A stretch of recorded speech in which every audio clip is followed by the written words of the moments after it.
purpose. No one can create your purpose for you. No one can tell you who to be. So in purpose, you have to create your own purpose. And in evolution, you have to evolve towards that purpose. It's easier to live when you have goals to meet. You understand? If you have goals to meet, then you don't feel so voided, and you understand why every day you're looking at this person in the mirror, because that is the cool part about the game. You get to be anybody you want to be.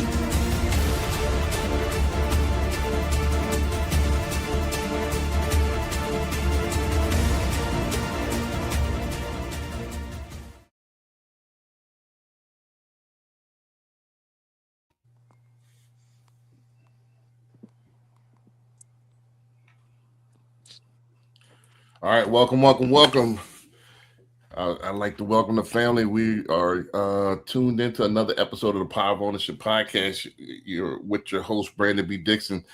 Let's go ahead and get started because we're running a couple of minutes late. Without further ado, let's go ahead and start with the introduction. We usually like to do them around robin. So we have some first-time guests on the panel. So let's do a round robin first. I'm going to start off with myself, and then we'll go ahead and finish with start with Chef, and then go to Dunbar, then go to my man Britt.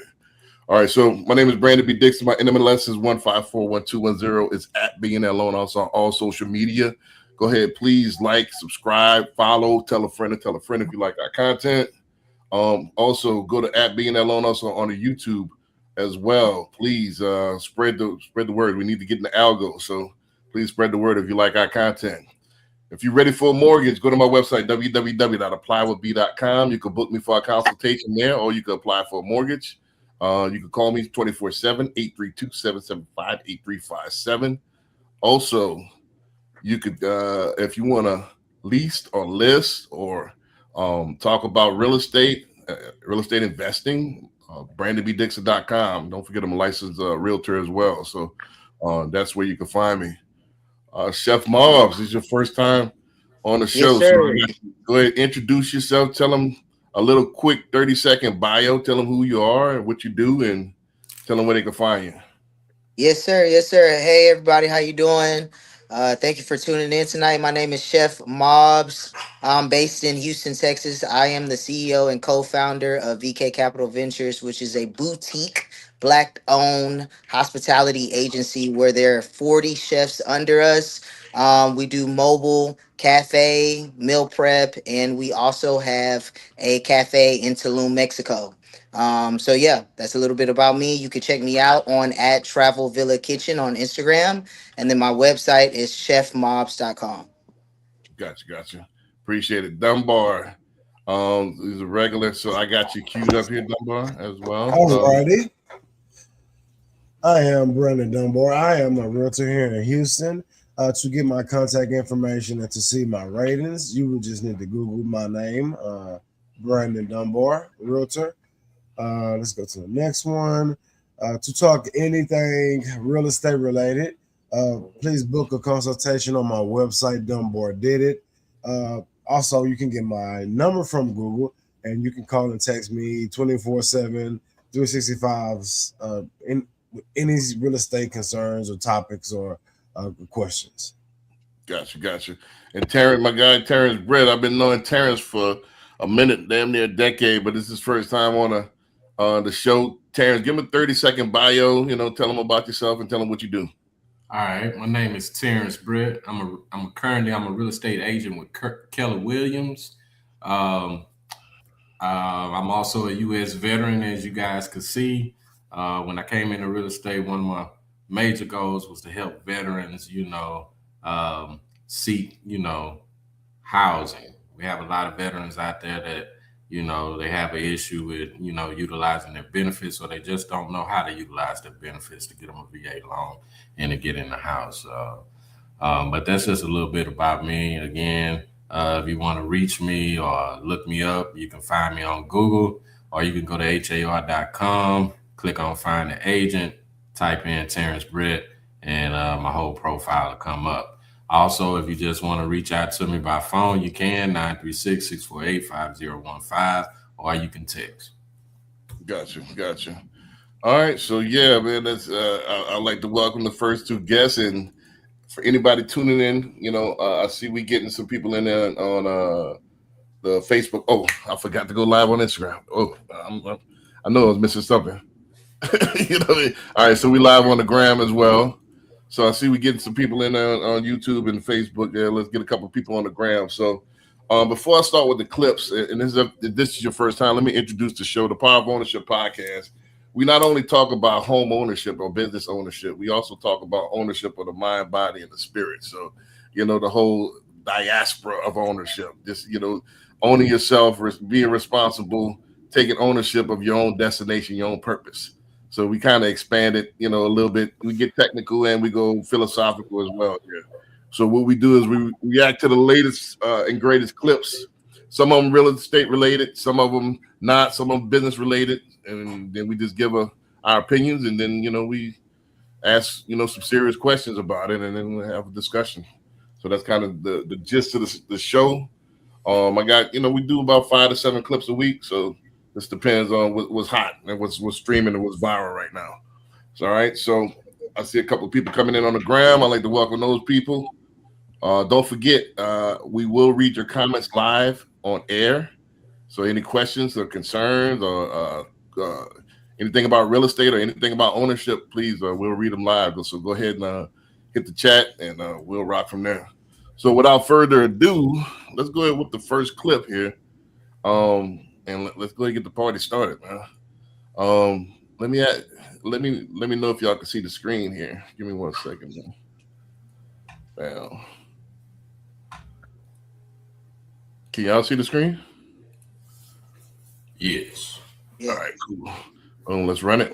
4,000 emails away from becoming a millionaire. Walt Disney, Colonel Sanders, and Howard Schultz, the founder of Starbucks, all did this one thing. Look at this. There's a guy who emailed me every single day for 4 years, and who he ended up becoming is insane. This is a different level of delusion. This is where it gets interesting. When Walt Disney was pitching Disneyland, 300 banks told him no. Howard Schultz pitched his Starbucks idea to over 240 investors and got told no every single time. And Colonel Sanders' chicken recipe was told no by over 1,000 different restaurants. If you expose yourself to the word no so much, your nervous system will become immune to receiving a no. The people who become immune to rejection, they're the ones who go the furthest. And the guy who was emailing me every single day, he went on to produce for Beyonce, Chris Brown, Eminem, Post Malone, Kodak Black, and almost everybody else in the hip-hop business. His name is D.A. Doman. You ever heard the tag, D.A. got that dope?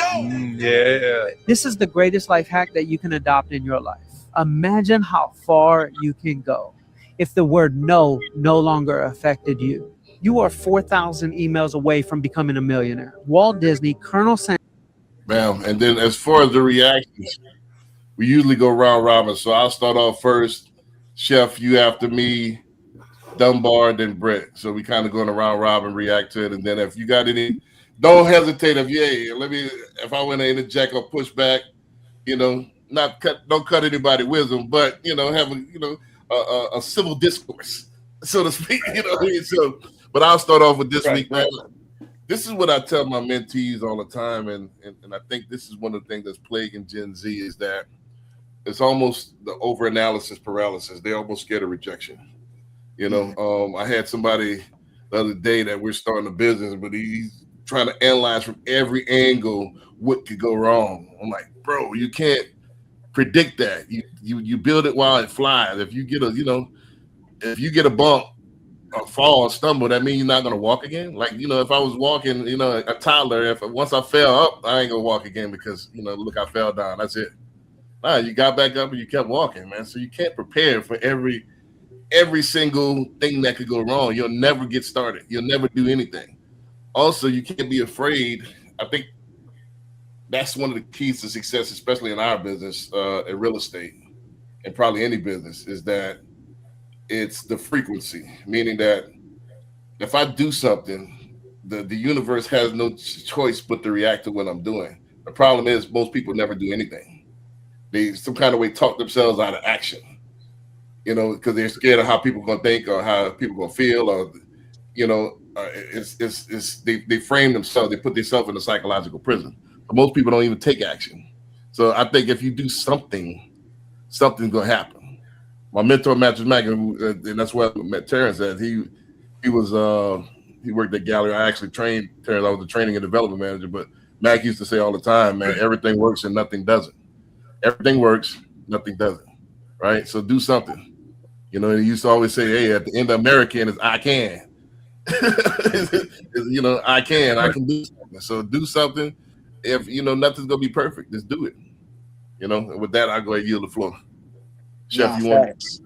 right. That's facts. I agree. I think coming from someone who was kind of interjected into the American corporate sphere, like I started out as a data scientist. You know, I didn't Mhm. go to culinary school. Essentially, my culinary background is from my grandmother teaching me how to garden and then teaching me how to cook the food in the garden. My background is in data science and corporate, but that's different from having to earn your own income and being your own boss. I think people nowadays they're comfortable in corporate and they 9 to 5. And whenever they hear rejection, they say, "Okay, I'm gonna start a business." And when I start a business, they fail to realize that you have to go get clients. You got to go get up off your butt. You know what I'm saying? You got to go knock on some doors and you got to go get your clients. And when people realize that it's not a W-2, you're not collecting a check to be your own business owner, you have to go out there to hunt, to eat. Right. They get that no, they hear that no, and then they go back into the shell of themselves, and they don't push through, and that's usually why most people when they start a business will fail. You know what I mean? I think it, like you said, it's always inner me, inner standing, a vibration that I have to achieve in order to be successful in business. Because you're gonna learn, you know what? I can't go to the bar tonight and drink and get drunk because in the morning I got to go out there and get my clients. So you can't just do what you used to do when you could just roll over and go to your 9 to 5 and catch a check, whether you answer emails or not. And so I relate to that. And, I want to pass the mic, but I agree. Gotcha. Dunbar, you up? You muted yourself.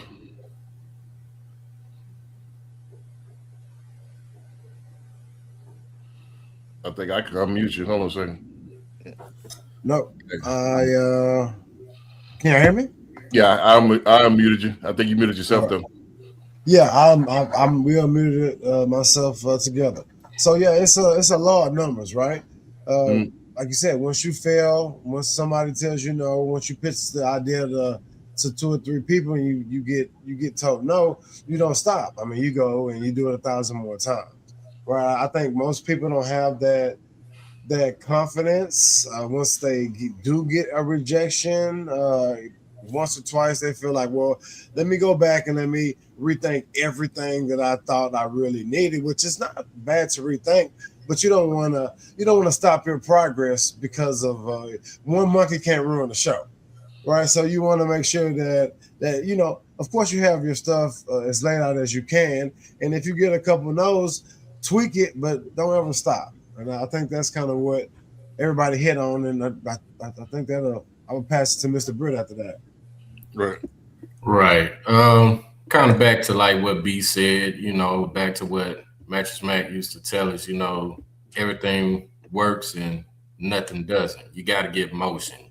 You got to get something going. So your actions are kind of going to dictate your business, even if, it's not instant, you know, what you do today can affect what happens 90 days from now. So you got to go out, you got to market. I mean, Right. it's almost 95, 97% of business. You have to market. Um, it's no such thing as like a quiet real estate agent. I'm a real estate agent. You got to get out there. You got to talk to people, even if it's stopping somebody at the gas station, at the grocery store. Somebody start a conversation with you. Hey, some way you end that with what it is that you do. Me being a realtor, I try to put a card in their hand. But yes, you got to get some type of motion. Question: Does the word no or does rejection hurt your feelings? Okay, let me rephrase it. Let me rephrase it in this context. As an entrepreneur, can you afford to have the word no or rejection hurt your feelings? Absolutely. Nah. You know, y'all anybody want to expand on that? You know, it's like, don't forget that no, by you stopping, is stopping you from eating. Mm. You know, are you that comfortable where that, hey, that'll crush you, and now I gotta, you know, my feelings, I'm stopping my own progress by feeling a certain way. Can you afford to do that? No, you really can't. But I don't think people see it like, can I afford it or not? Because I think what they do is they do exactly what Brandon's just said, where he was like, they try to go back to the drawing board, like maybe there's Right. something I missed, and they get analysis paralysis where they try to add on all of these things that is no longer the essence of whatever their business is. I think where people essentially miss the opportunity to grow from a no is it that's a honestly, man, that's a inner child type of background situation where that person didn't have a caretaker or someone in their life to give them the inspiration they need after somebody told them they wasn't smart enough in school or they didn't play basketball as good as everybody else. They just didn't have somebody to help them get over or overcome in childhood. So in adulthood, that type of stuff, it come right back around and bite them in the butt when they try to go and create their own business, right? I think that's something that stems from back in your past, what they call generational trauma, that you have to push forward and move past in order to achieve and manifest the dreams that you want. One last question before I get off this particular clip. Let me ask y'all: is this mental block when you hear the word no, rejection, is overanalysis paralysis? Is that cope? Is that the way? Is that the way to cope with not actually taking a chance? You know, it's like I'm delaying because I really don't want to take the chance. I really don't want to do this. Self-sabotage. It's Yeah. I'm covering all angles because I really don't want to move. Mm. Is that the cope? It could be. I think for everybody it may be different. Right. But I mean, Yeah. for the most part, in general, 51% or more is because I never understood it. I'm like, all right, so we talking about this why? You know, because if that's the case, I just had this conversation about 2-3 weeks ago. If that's the case, if you worry about stuff like this, you'll never leave the house because at any time you get struck by lightning, you get struck by a car. You know what I'm saying? So if we talking philosophical, you might never leave the house. Yeah. You know, so anything could happen. You know what I mean?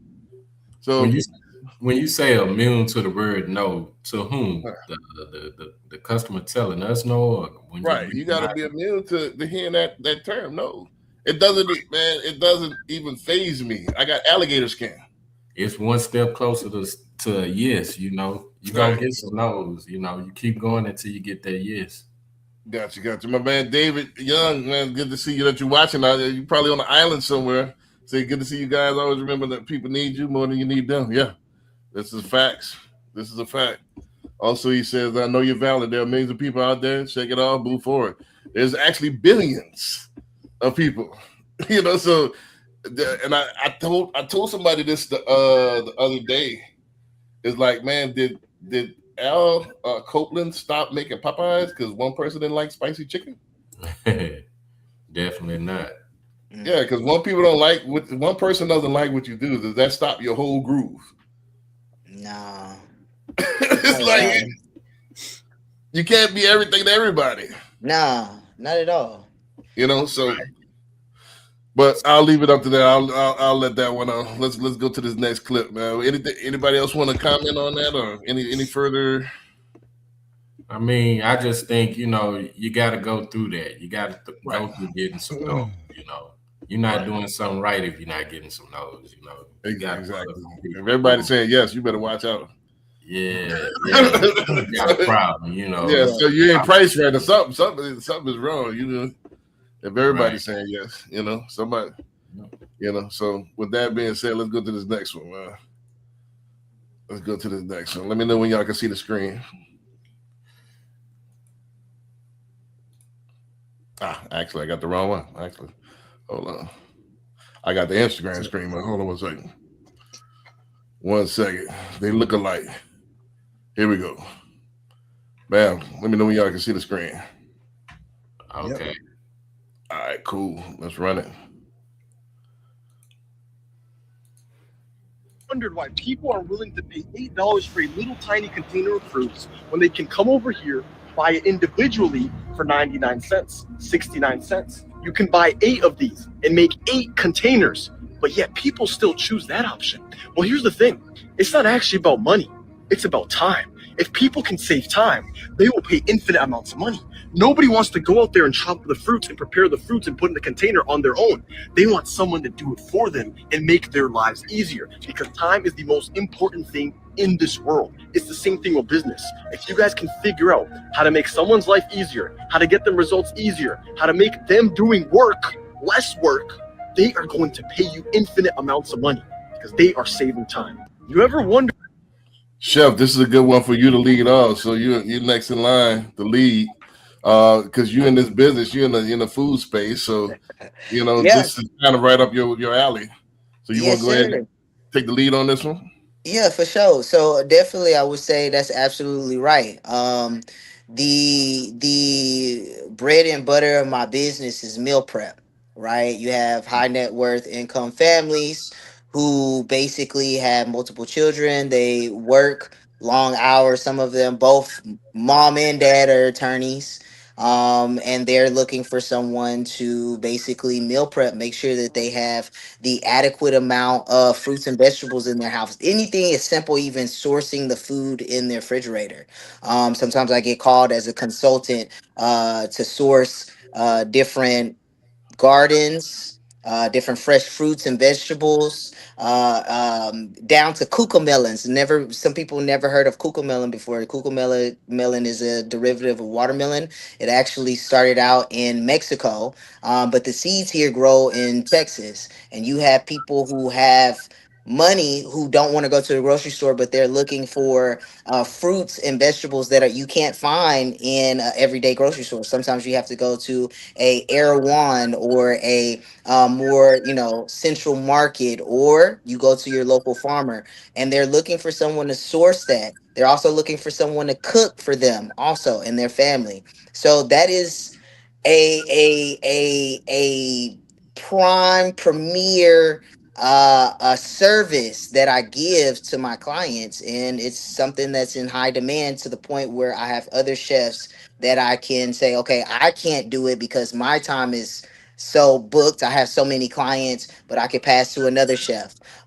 So yeah, that's pretty much right. That's exactly what it is. And the more money that your client has, the more of your service you can charge, because they want the most seamless, best customer experience that you can offer, and they're willing to pay for it. They'll never nickel and dime you. If you have a high net worth client, they'll never nickel and dime you. If I go to my client, I say, okay, for me to make you 6 meals for the week, I'm going to charge you, $700 plus sourcing, just because of something that they're asking. They're not going to nickel and dime me. They're like, okay, here you go, thank you, and they go on about their business.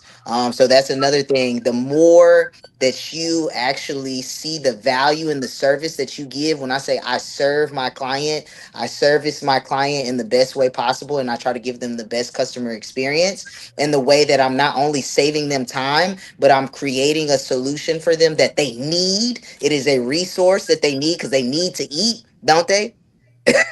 They need to eat. So that is one of the reasons why, that video would be absolutely right. The young man, he got it down. So Gotcha. Dunbar, you muted again, but You got, you know, Yeah, I'm I can unmute. I can Okay. unmute you. I appreciate you though. all right. Okay, yeah. I mean that's you can't beat time, and that's why we have when we have these AI discussions. I mean I'm usually unless you mistake what I'm saying, Dixon. I'm usually on your side about that because that's what the AI automation is is going to do for not only people that are consumers, but actually people that are know how to use it correctly, that are providers. So that's why, like I said, I'm usually in agreement with you, and you also want to know exactly how to package what you are selling too. It's all about presentation, right? You wouldn't buy a fruit that you couldn't see inside the container. You wouldn't just willy nilly, you wouldn't just. So I think that it comes down to a couple things. It comes down to also knowing what's in demand, how to package, and then in that case, they want definitely want nickel and dime you because they can see the value of what you sell. If you give them, yeah, if you give them if you know what they need and you give them exactly what they need, then you can never go wrong as a producer or owner. And it comes down to business too. If you know how to work your Chat GPT, so I have a listing coming up. Am I gonna go in and try to wreck my brain, or not even wreck my brain, just waste my time and putting in a couple paragraphs for my listing blurb? No, I'm gonna tell my automation tool the highlights of what I want to highlight. I'm gonna click 6 buttons and I'm gonna hit go, and I'm gonna have it in 20 seconds, as opposed to somebody that's trying to just do it what I would say old school wise, or old school. So yeah, I mean it's all about time, and it's all about knowing how to use the best tools to maximize your time and your client's time. Right, right. Yeah, I'm gonna just piggyback off of that. I have to agree with that, man. Time is the most valuable thing. It's the one thing we can't get back. I was sitting there listening to the conversation, trying to see which angle I wanted to go. From being on the real estate side, when it comes to things like we experienced this, having to write, not write for customers, but having to have customers write letters of explanation, those type of things for mortgage loans. Um, we have tools available to kind of help with that, so that saves time. Any type of tools uh, that we can utilize, especially AI, because everybody's talking about AI for as marketing. It saves time. I can't, speak enough on how much how valuable time is to us, to everybody. If you're overtasked, you may be doing certain things, but you might not be doing money making tasks because you have other tasks that's holding you down. For example, if I want to write or send postcards out to customers, if I have to go and handwrite on each postcard, that's going to take up a lot of time. Versus if I have a software or something like that that can kind of do that task for me, that's going to save me time. It's going to allow me to do other things that's going to allow me to, what I call money making tasks versus the tasks that you have to do them, but they're not necessarily money making tasks. And from the customer point of view, that's what they hire us for, somewhat to save them time, like how you was talking B about, I think y'all just acquired Fizbo, right? Right. So you have customers that, they want to sell their house themselves. They want to save a little bit of money, but it's going to cost them a little bit of time because they're trying to market themselves, if they need to be gone in a certain period of time, if I can put more eyes on that house so that that house is seen more, I'm possibly going to save them time. I'm going to get that house sold quicker. So, and they'll pay for that. They'll pay for that, where they may say, hey, I don't want to deal with a real estate agent at all. if I can come in and show value, get that house sold quicker for them, get more eyes put on that house, then they're going to more than likely be willing to go ahead and pay me my commission for selling that house, even though they didn't want to pay a real estate agent. But if it comes down to a matter of time, them having to move in a matter of time, again, they'll be willing to spend that money. All you have to do is show your value for their time. Right. This is a good segue for me, because how I want to, I'm definitely on tune with everybody. So just to agree with everybody, but take it to another angle. I want to take it to the angle of, let's explain. Let me first break down and very, very quickly, because for time's sake, everybody is stretching for more time, because that's one resource that you're never going to get. Again, that you don't have an infinite amount of. Is very, very limited, and you can't. No matter what you do, you can't. You could probably prolong it, but you never know when you got to go, right? Right. So, with that being said, if time wasn't a factor, we'll grow our own fruit, because they have seeds in them, and we can just grow our own fruit. Your garden is mind the garden, but we don't have the time to do that. That's why we go to a grocery store, and then the grocery store even have an individual. You can save that, but nah. They got them already peeled and cut. So each time I'm paying a premium price for that, for somebody else doing it for me. So I could take my time and do something else. And that's where this is going. And that's a good segue for my next book coming out on the 15th, shameless plug, message to the businessman, how to adapt to what AI is coming to, where we're going to be tasked, and speed is going to be not necessarily a luxury. Speed is going to be mandatory, because your competition is doing 10 things. Now I got to do 20. Right. They doing 20 things. Now I got to do 25. So am I going to sit there and like y'all were alluding to earlier, sit there and handwrite each one of my listings? I'm going to get an AI bot to do it. Am I going to sit there and do my social media myself? Or I'm going to get AI to do it. That way I could do more. I could be in front of more people. I could do more things, because that's where this is going. Because think about it. Let's take it philosophical. We used to communicate with a bird. They used to tie a message to it and then fly it, and then hopefully it land, and that's how you send a message. Then it went from that to telephone. The operator used to have to plug. Hey, who you trying to call? All right, let me plug in. Now then you went from that to text messages, and to now streaming, to FaceTime, and that so it's evolved. Same way as business has evolved. So now we used to do one thing, now we can do 10. So that's where it's going. And people will pay a premium because they're trying to compete as well. In order with this new economy that's coming in, if your job is AI proof, that means you're going to be demanded for more things. You're going to be more things are going to be tasked of you. You're going to have to put out more output, and you're going to have to learn AI. So now the new businessman, how do I capitalize on this? People having less and less time to do the like Chef said. I don't even have time to cook, so I got to get meal prep. We get an electric car, so we don't have time to even fill up anymore. It's gonna be, they're trying to get the batteries, to swap out the batteries, boom, boom. They're trying to make everything quicker. Where I got more time putting more output, less time for all the other mundane tasks that we used to have to spend time to do. That's getting condensed. If that makes sense. Yep. Including decision making.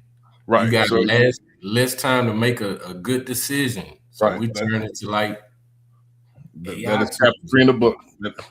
That is chapter 3 in the book. So this is the shameless plug. Don't forget. Boom. Let me message to the businessman. Boom, coming out in the next 2 weeks. So I'm putting the finishing touches on it right now before I make it go live. So be on the lookout for that. And I got a bonus book that we're gonna talk about later on in the show. I'm gonna drop the following month. So I'm finishing that up as well. So since y'all waited, I know I was gonna put it out earlier this year. Since y'all waited, so it's still the second quarter, but I got a bonus book coming out for y'all. So, but that's what we're talking about in that time. How your time is about to get condensed, and you're gonna have to figure out a way to do more. So that's where it's going. I'm gonna have to even add on that that I'm my personal and executive business assistant. She coming up on a year since I hired her in October. Mhm. When it comes to time being valuable, I know we talked about hearing the word no. Mhm. Let's let's 10x this conversation. Hearing the word no, and it's Mhm. time valuable. The best decision I made as a business owner and founder was get a personal assistant and a business development manager. One, it eliminates the amount of no's I have to hear because I give her Mhm. the task like outreach, Right. as well as it gives me my time back to work number one for my servicing clients to give them top flight service every single time because I'm not doing the task like outreaching for more new clients. Instead, I delegate that task to her. So that's another thing I wanted to mention. That solved two problems right there. Mhm. Right. Also, what you can do with AI, if you're scared of cold calling, you could clone your voice and have AI call for you. So Facts. that's another thing. So if you're scared of rejection, it's just you might as well embrace what's coming down the pike. So um, have the train AI to hear the no's instead of you. Right. But you Right. still have to be immune. You still have to be immune to it because people are going to get even more and more finicky as time goes on. Because Yeah. everybody's going to be high output here shortly. But let's go ahead and get to this next one here. If y'all anything else y'all want to add to this one before we get to this next one, we got a couple more in store. Now this one's right up our alley, so let's go ahead and run this. This is me and Britt had a discussion about this later. So we said we're gonna wait for the show to just talk about this one a little bit more. So let me know when y'all can see the screen. You got it. What's happening here? Yes, sir, Charles. Thank you. We are excited to announce that our FHA mortgage program in the coming months will accept the Vantage score and the FICO 10T for credit-worthy borrowers to open up the availability and to bring down the cost of our American people to own a home in America. So very exciting time for our FHA. I'm glad to be here with Director Pulte, as I know he'll make his announcement as well. But to make sure that we can open up this market for millennials, Gen Z, and first-time home buyers. Director Pulte, make your announcement. Good to see you. You too. No, look, we want to be able to let people have their rental history and their utility history count towards being able to get a home. In Joe Biden's America, nobody could afford a home. The average price of a first-time home buyer is way too high. And now you have President Trump who's come in, and we're doing common sense things to help housing affordability in President Trump's America. So why shouldn't rent history and utility history count towards your credit score? So if people can qualify and they can afford these homes, they should be able to get them in America. Yeah, to the audience, what's happening here? All right, so, and again, I just want to. This is not a political show, but we could touch a little bit. We ain't trying to get into politics, but Dunbar. So you first up on this. I don't know if you looked at this pre-show or. Yeah, I mean that's pretty cut and dry. I mean it's I've been hearing about the utilities being applied to the credit, which is good because that's one thing that is consistent is you have to have lights and water, and you're usually gonna pay those before before you pay other things or before you go and splurge other places. So that's great, especially for the first time home buyer, and especially for the renters that are hesitant to make that step towards home ownership. That's going to be great for them. It's going to give them a little bit more confidence. And as far as the Vantage score, that is great too. And what I always tell my clients is, don't look at Credit Karma because that's going to be inflated. But now, if they're going to use those algorithms, that inflation is going to be a good thing for them. They'll qualify for more and maybe get a better interest rate. So that's just another tool to build confidence in your first time home buyers, and that's who this is seemingly kind of in line with. It's a great it's a great thing. I'm not sure about the. I'm not going to get into the political part of what they said. But as far as the tools that they are employing to give people confidence in the real estate market that has been up and down and not as stable as the years past. I really like this move. I really do. Brett, you got a little bit of more controversial take on this. Go ahead. Don't hold your tongue, man. Don't. I didn't hear anything in that clip, man. I heard just a bunch of talking. I heard somebody said something about bringing the cost down. I'm not quite sure how it's going to do that using the Vantage score. And what else did he say? He said about using, the utility payments and the rental history. I mean, to me, I that can hurt you. That can also hurt your credit score as well. So you got to be careful. I'm trying not to get too political. You got to be careful when they kind of give you these empty promises. I mean, your Vantage score is going to be your Vantage score, just like your experience score going to be your experience score. How is it going to really help? You still have certain requirements that you make. Only thing I see that's going to help, if you're a person that does pay your rent on time, which you should, and if you do pay your utilities on time and they're not late, because I know people, they pay the utilities late. If that's the only credit, you got on your profile or something, yeah, that's great. But I don't see how that's going to modernize the industry for as credit score modernization. I don't see it, man. I just think it's a gimmick. I didn't get nothing. Break it down. Why you don't see it? Because you think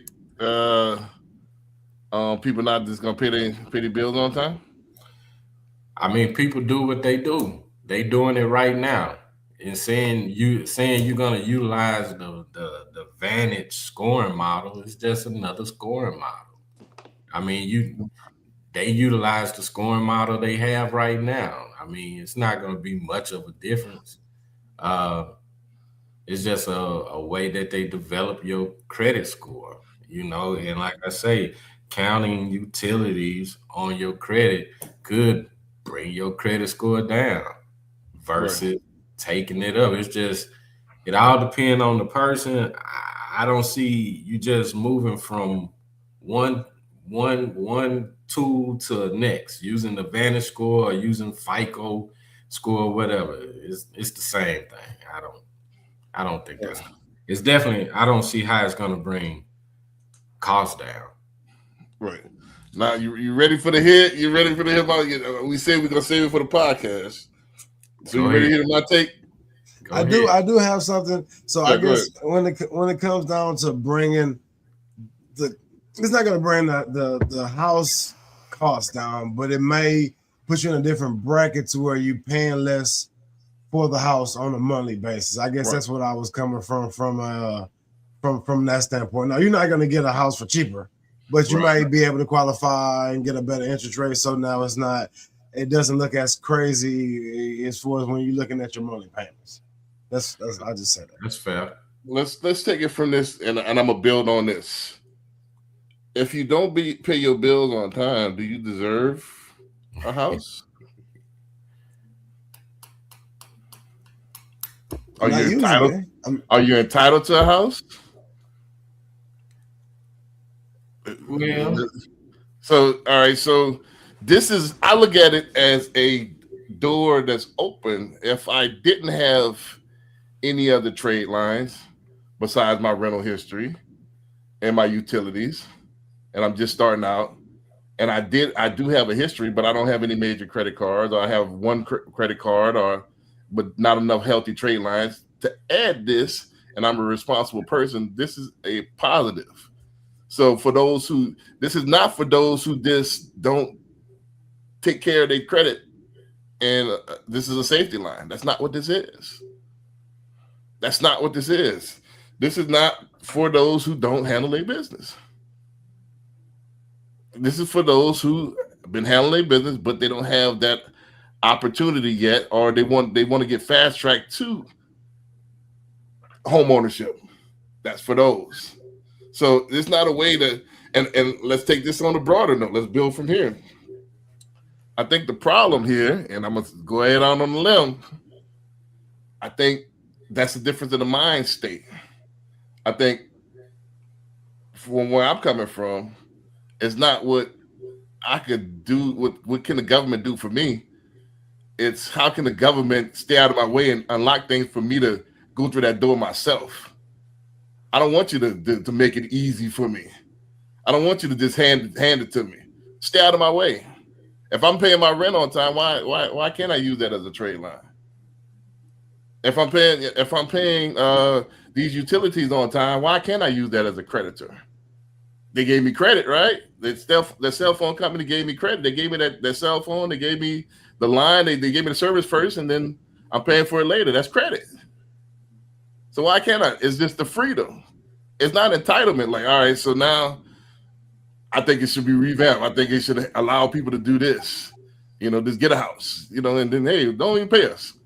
What's the end? It's a slippery slope.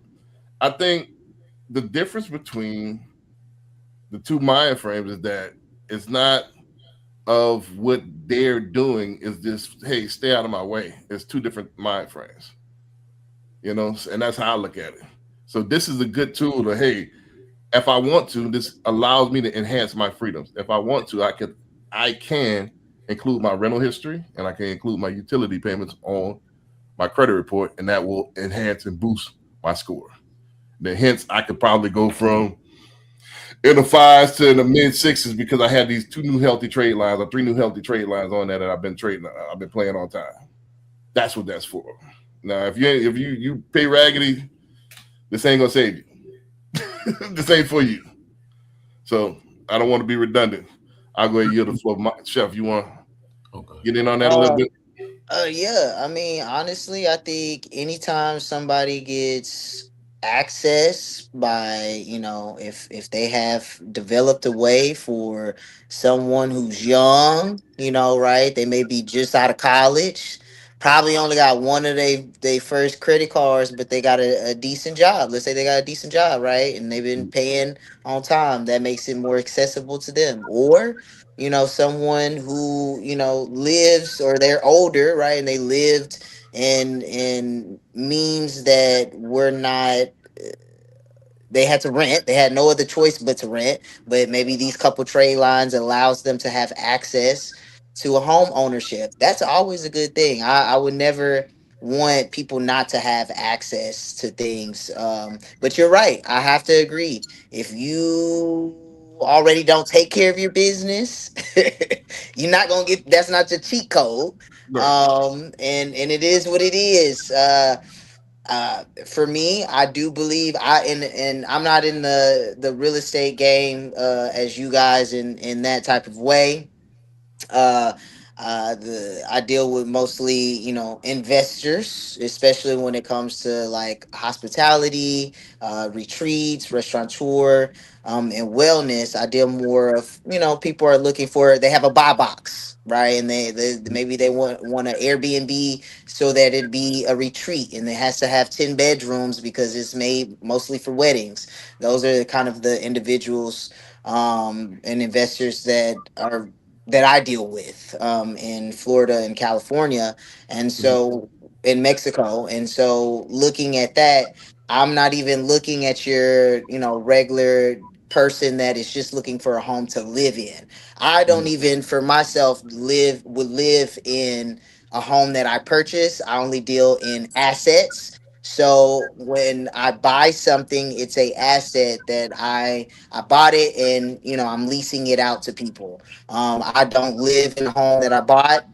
Never will, never plan to. I will always be a slow traveler. I live my life in Mexico for a couple years. I will live in Thailand in a couple years. Me and my wife have talked about it. I was born in Germany. I lived in Europe for majority of my life up until my parents end up moving to the States. So because I am very abroad, I don't believe that I just will live in America. And no, I'm a avid passport user. This is not something that I will say, oh, like, yeah, buy a home, buy a home, buy a home, buy a home.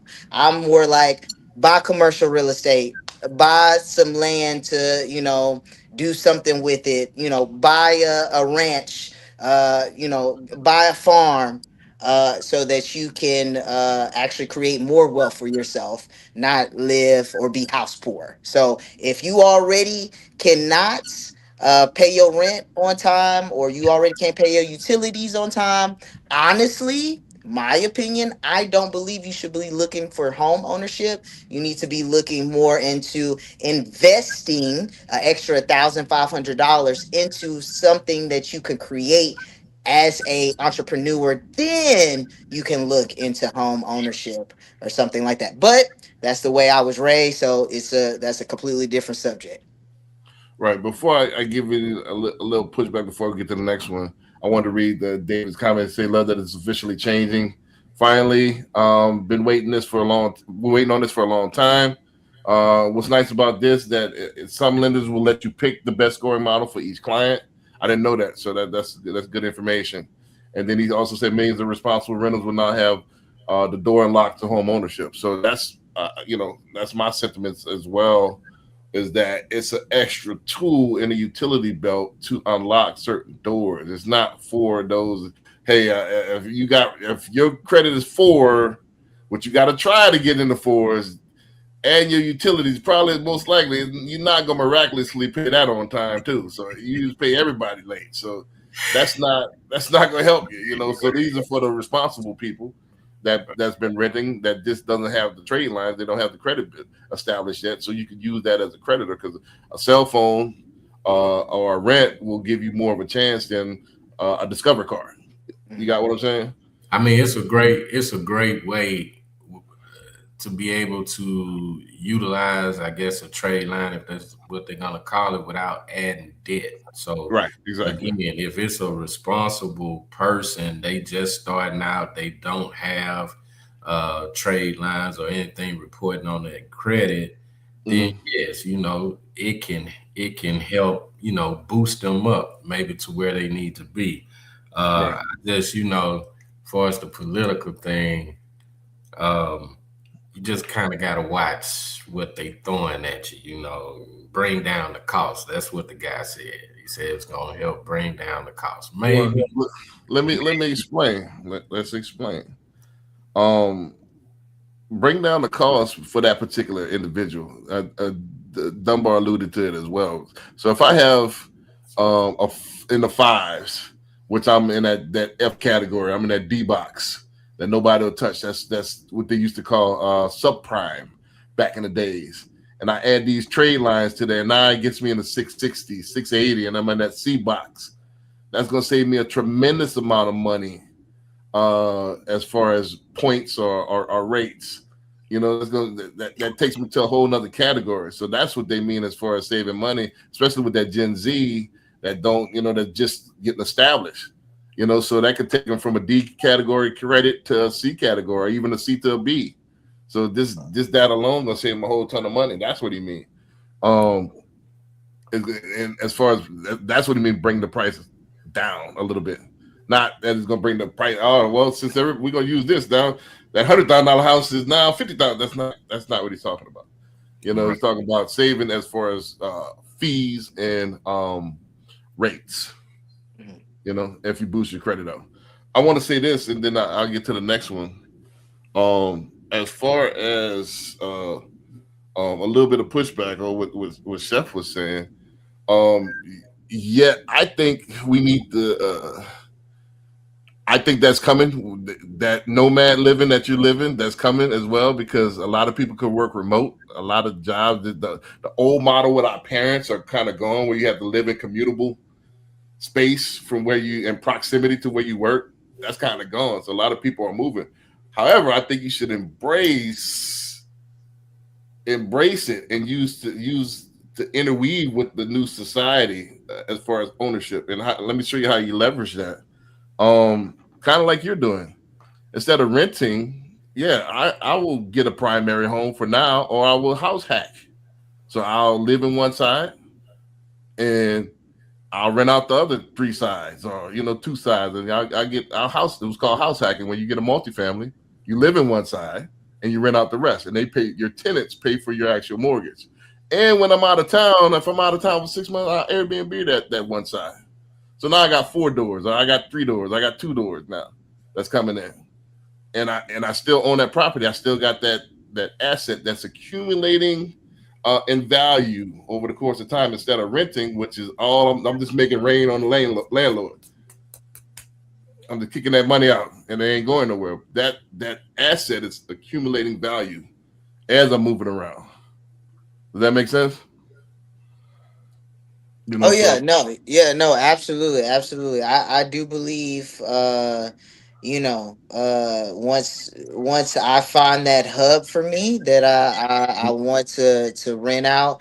For me, I'm still looking for a hub, and it makes sense. Absolutely, that's a game a game plan to definitely use a hub as a asset. Um, for me, because I am in more of culinary, what you're talking about, I do actually for farmland, right? So I purchase a little lot of land. I can rent out that land to someone who wants to grow food on it, and right, I have now an asset where there's a farmer. They're growing their food on there. They're sourcing it to other people. I may even source from them, right? But ultimately they're growing food on my property. So that's more of it aligns to where I'm at now currently, at 35. When I get older, yes, homes are going to be one of those things I will add on my portfolio. But right now, I am enjoying, like you said, having something here, having something there. And I just haven't found a hub that I think me and my family would use as an asset, that we would want somebody to live there, maybe part time, long term, Airbnb. And then another thing with that, and I know from my background, is using property managers for that, right? If I'm long term traveling and I got a property manager that's managing my property for someone who's maybe leasing out, maybe they're a college student for 6 months out the year, that's a learning curve. Right, you have to know your property manager very well. And right now in my career, I don't have the time to be David Angelo and curate the property manager I want to keep my asset the way I want to keep my asset when I come back to my home. And so because I don't have the time to mold that person, I'm kind of steering away from that. Instead, I do have an agricultural asset manager that manage our assets for farm. Right. There's two things too. There's companies there's corporate companies that do property management as well. Also, as far as don't forget, for our audience as well, not to you personally per se, just for our audience as an educational piece. For the house hack, you only have to stay in the house a year, and then you can convert it to actual full-time rental if you want investment. But FHA and conventional, you only require to stay for a year. So 12 months, boom, that's a short term to pay, and then you could go and move on. Now I got 4 doors or whatever. And then actually what you said is awesome for, like you said, Gen Zers that maybe don't want to go to college. They want to be a real estate investor. That's perfect, right? Because then they can use these trade lines. They could go buy them a little something Humpty Dumpty fell off the wall type of home. turn it into an Airbnb or whatever, right? And that's perfect for them. Right. You can use those trade line, boost yourself up. You got also, just to add that, and I know David watching, so I want to get on my mortgage thing before I go to the next clip. If you get a job that's in your field, I could use your time in college as a part of your work history. So if you're in school for being a nurse and you get a job as a nurse, as soon as you get hired, I could use that work history, and then you could, if you're renting an apartment, which you probably were for, I can use that rental history for trade lines and your utilities, which you're paying. So now you got good credit and you got a work history, so you could buy right out of college, and then you can house hack and have that those renters pay for your living, so you damn near can live for free. So it's lining up perfectly for those who are responsible and those who want to make it happen. Yeah, for sure. I do have to agree with that. Yeah. All right. So let's run to this next one. Now, a little bit. Let's get into a little bit of controversy here. You know, in the second half of the thing. After this, I'm gonna go over the BD Business Development Manager program, and then let's get into these last two clips. You know, last two I would do a little bit more philosophical, but let's get to a little bit of controversial one here. You know, I got two controversial ones, but let's rock this first one here first. Man, let me know when y'all can see the screen. Yeah. All right, cool. People you have to cut off if you want to get rich. Coming in at number 5, this is going to be your girlfriend.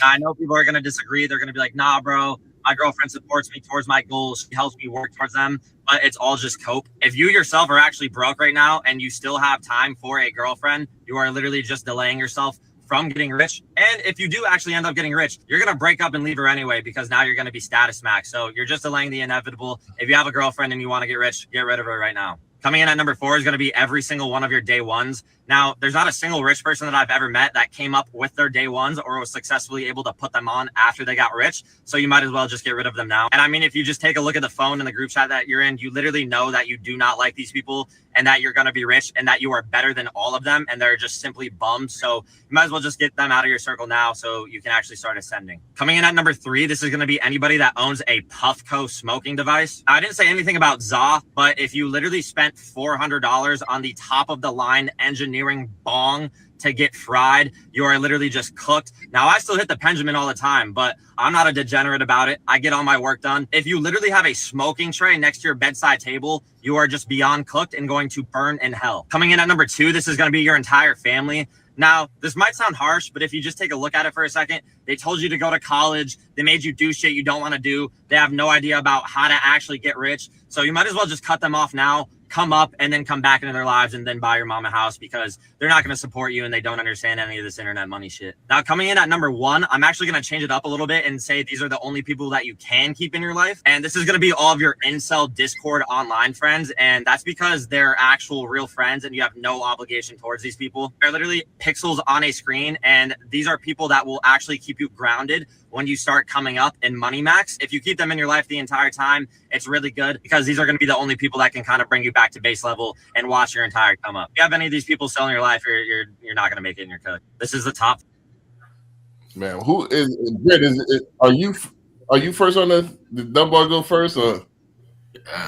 Go ahead. Yeah, no. Britt is if we're doing round robin, Britt is Britt, Mr. Britt. Gotta put you on the hot seat, man. Gotta put you on the hot seat. You want me to go first on that one? Yeah, I mean, natural reaction to it. I mean, if you think it's all cap, say it's all cap, and if it's something you resonate with, you tell the truth, man. Okay, I'm gonna put it like this. You can't just. I get what he's saying. Okay. Right. The point is, you got to get negative people out of your life. Right.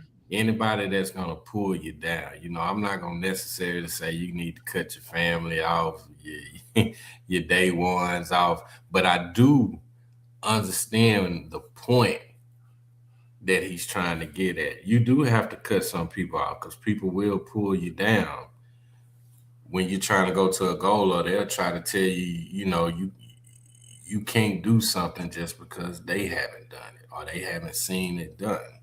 So I get what he's saying. And, what was the thing he said about the girlfriend? Well, number 5 was girlfriend. Huh? Number 5 was girlfriend. Right. He said something about the girlfriend. I mean, you just want people that's gonna be supportive of you. Right. You know, and my thing is it's about building wealth, not necessarily getting rich. Mhm. You know, you don't have to be rich. You know, what you want to be is wealthy.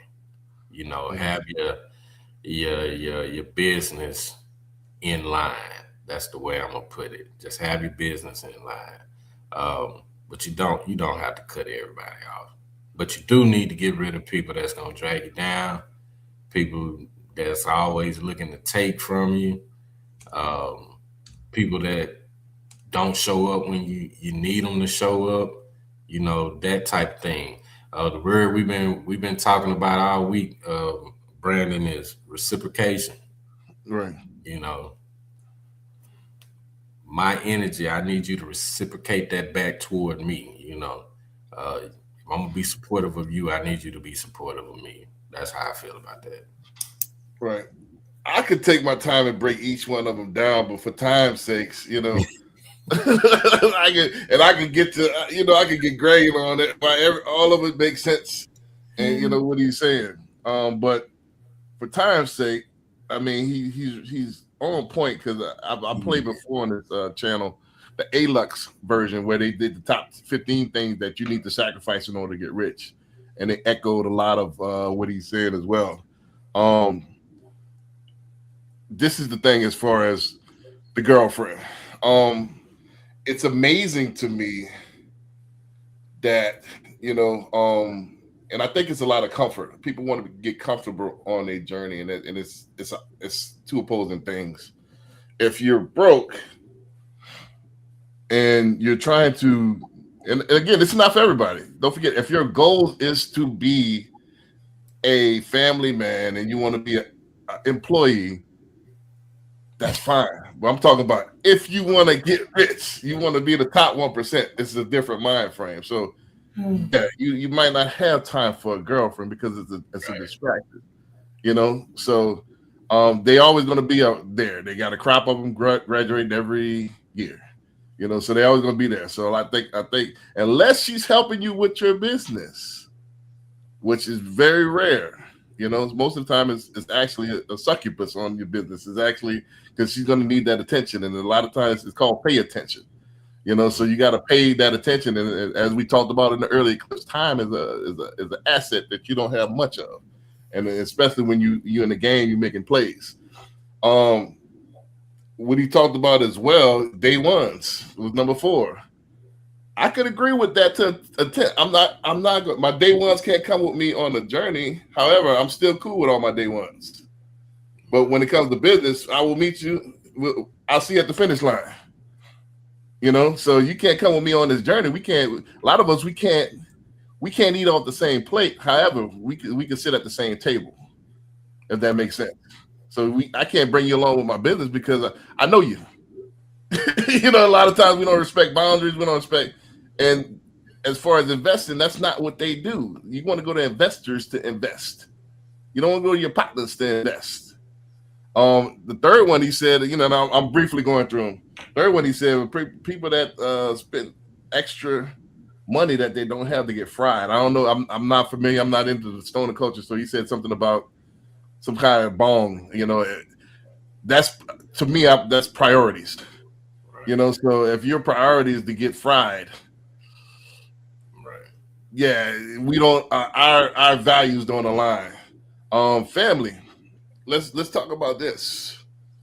You know, and this is controversial. Everybody that just because you're related doesn't make you family. You know, I was born into that. You know, so everybody's not on the same page. I think this is about creation. It's about what you create, and you can create your own family. And I think that's what this is. And your vibe is going to be your tribe. So as you start growing into your purpose, that goes along with the day ones. Sometimes you grow out of that. And if you're the same person that you was in high school, something's wrong. Right. So, you know, last thing your supporters, I definitely agree with them as your supporters, because a lot of people that don't know you is your biggest supporters. People, and it's for some reason, people that know you, that grew up with you, they play both sides of the fence. They want to stay cool in case you do blow up, but at the same time, they're like, I'm not gonna, I'm not gonna go out my way to be a fan because I know you. Fan is short for fanatic. It's hard to be a fan of somebody, a fan out of somebody you know them in and out. Don't forget, these people know of your image, like MJ. And then we're gonna get into this a little. This is a good segue. MJ, Michael Jackson. Everybody talking about the Michael Jackson thing because his movie is out. He wanted to dissolve the old Michael, the Jackson 5 ABC, and he created this new character, MJ. And people all over the world fell in love with MJ. Don't forget, Michael Jackson was a good star in the United States, but MJ was international. Right. And these people know MJ. So same thing as your family. They know who you were growing up, but when you going into this business, who you developing is larger than life. And it's hard for them to become fans because they still want you to be the old you, and you're developing. It's almost like, hey, I'm a seedling. I started in this pot, then I get a little bit bigger. I get a bigger pot, then I go into the ground, and they still want you to be in this pot. And I got bigger than that. That makes sense. Not to interrupt you, man, but we used to say they try to normalize you. Right. I'm out here trying to look great. Right. I'm trying to be great. I'm trying to make history. Trying to be great, but you're trying to make me normal because you know me. Let me add this last thing, and then I'll go ahead and pass the torch. I'll go ahead and yield the floor. I never understood for a long time how these and again, this is not a religious show, but I just want to add this to add context.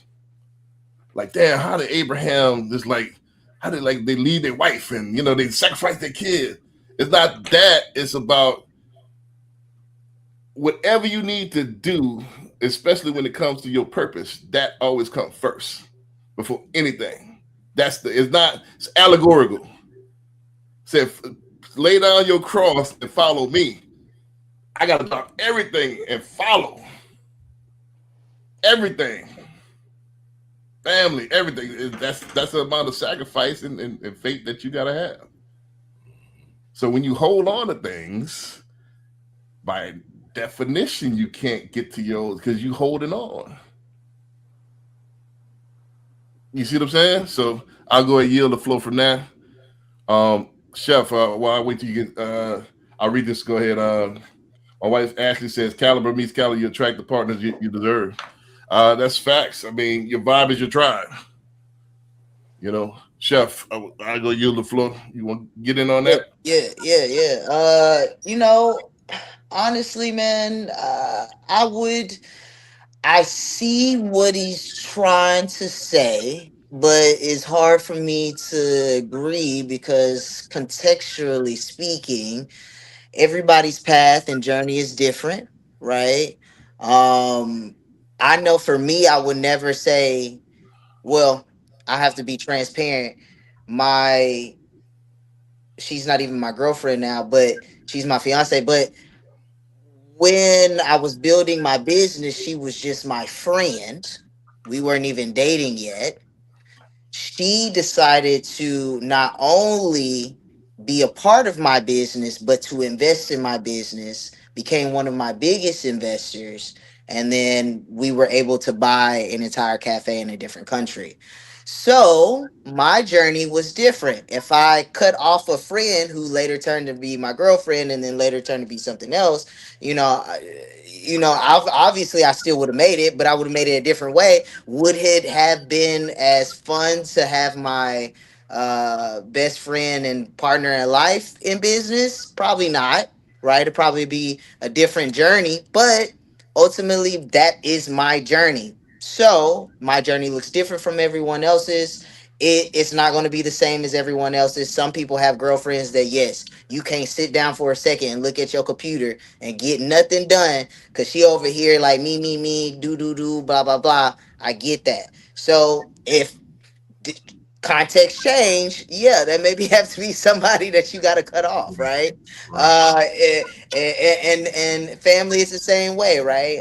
If you have family that is not supporting you and they're dimming your light, hey, you won't have to cut them off. I had some family members that didn't see my vision, right? They didn't see me as a visionary. I didn't necessarily not tell them my business, right? What I was doing in my business.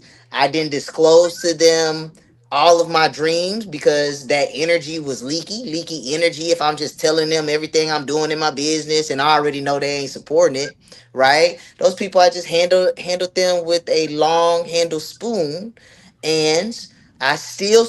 Hey, we love, but I'm not gonna cut you off. There's no animosity there, and the way I want to say child, but young man is perceiving that knowledge is coming from, it seems like a hurt place. And I ain't on that vibration. So it seems like, there's something there that could be expressed, but because he a little hurt and it sounds like he got a little something going on, it's not going to come across somebody like me as a king and mature that I can just agree and say, yeah, there's some things that need to be explained, and I think the young man needs to go see the Lord and get some help. Well, let me do a little pushback on this as well before I get to Dunbar. That's just me. Anecdotes doesn't exceptions to the rule don't make the rule. I think when we're talking in general, we're talking 51% or more. So yeah, everybody has anomalies, so they can is he talking definite? No. It's not gonna be 100 Can you times. hear me? Yeah, I can hear you. Yeah, we can hear you. So yeah, we're not talking 100 times out of 100. We're talking in general. In general, what he's saying is relatively the truth. So because you're calling me. And then as far as I find it funny that every time somebody has a masculine energy, it has to be coming from a place of hurt. Nah, it's coming from a place of logic. Nah, you know what I mean? man. Nah. You know what I mean? So masculine energy is masculine energy. It's sometimes it's not about making everybody feel good. It's about the facts. So just because I lay out the facts doesn't mean that there's emotional ties to it. It's actually unemotional. I'm telling you the truth. So everything you don't have to dig into anything and just take it at face value. I think a lot of that we manufacturing something. You try to put something on somebody that's not necessarily, you don't know that is facts. With that, I'll yield that to Dunbar.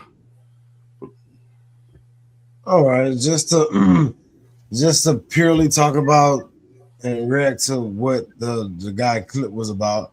I don't even know what incels and all that stuff is, so I can't really get into that. Incel means involuntary celibate. Yeah, he was that's making crazy. a joke. Oh yeah. I guess I'm not a type I of thought person. incels were involuntary. Did you say voluntary? Involuntary. Yeah, they involuntary. That means right. But okay. He was trying to be funny. That was the humor of it. Yeah, man. The incels that follow you, he's talking about your fans, basically. So he's not, Right. So, I mean, I would never reach out to like internet culture and consider them my friends.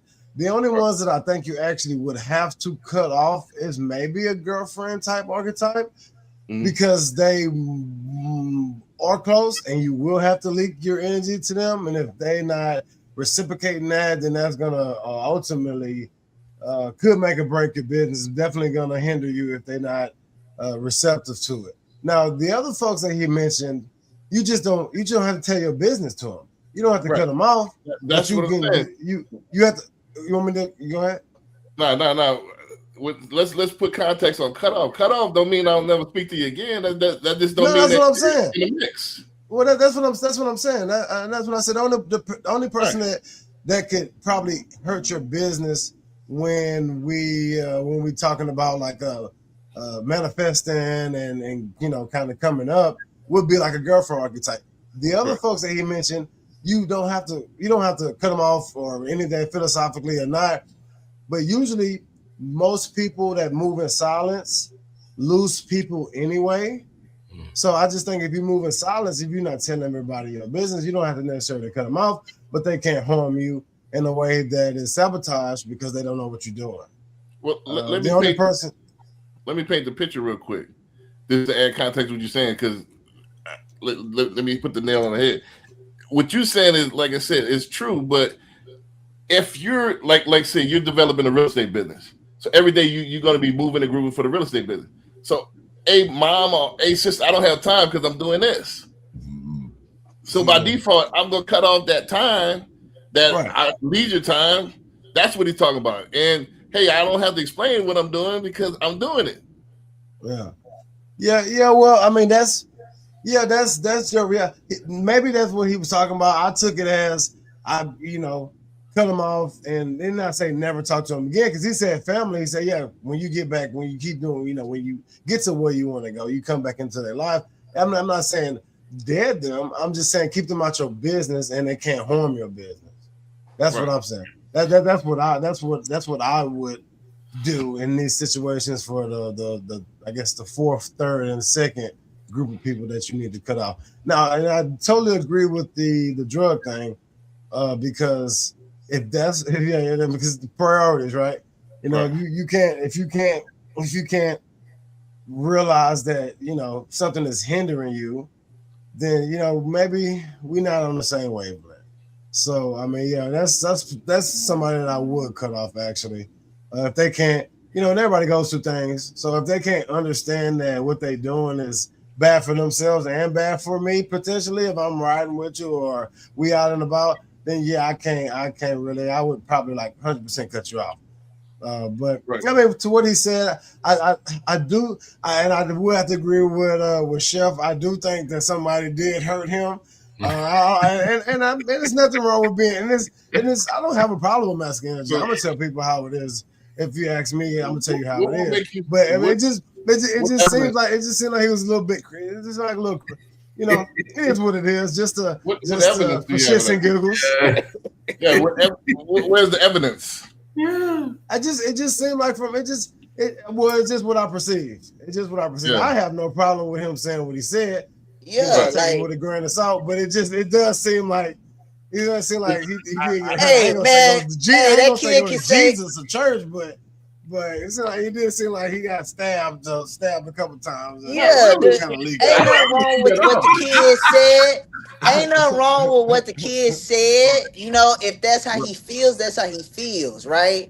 But at the end of the day, the energy that he carries, you should be able to read energy. Reading energy is I say reading energy is just as fundamental as being able to read a book. And that energy is telling me, hey, look, man, we will never be friends. It sounds like you need to go heal.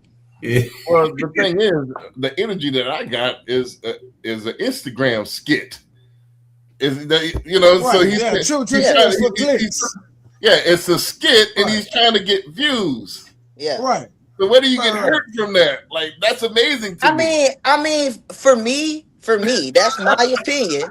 That's my opinion. Right, but you may be right. You may be right. I'm not saying you're wrong. I'm just saying he would never I would never hit a follow from him because even if I believe what he's saying, it's the way he said it that would make me be like, that's not really for me. I'll say this in order to get views. Right. I'll say this. I won't say that he got hurt. I would say this, and it's because it's clickbait.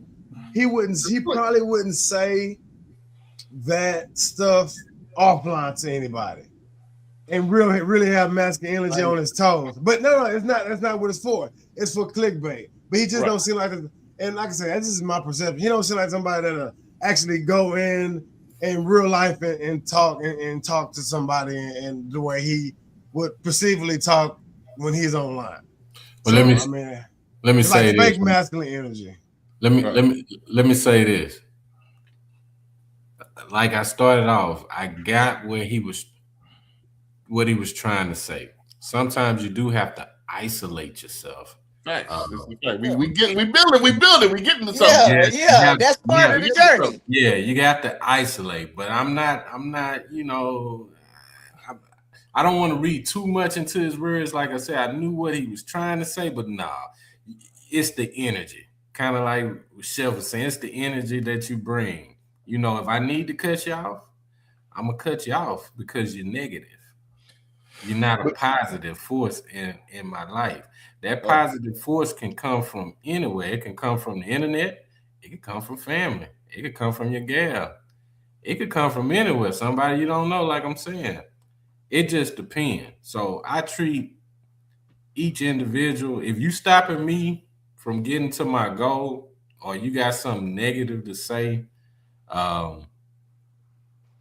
you pretty much getting cut off. You know, I can take constructive criticism. There's nothing wrong with that. But what I'm saying is, you know, somebody that's actually bring you down. No, I don't have time to take you to Steak 48 and go shopping in the Galleria Mall and all that type of stuff if I'm not on that level.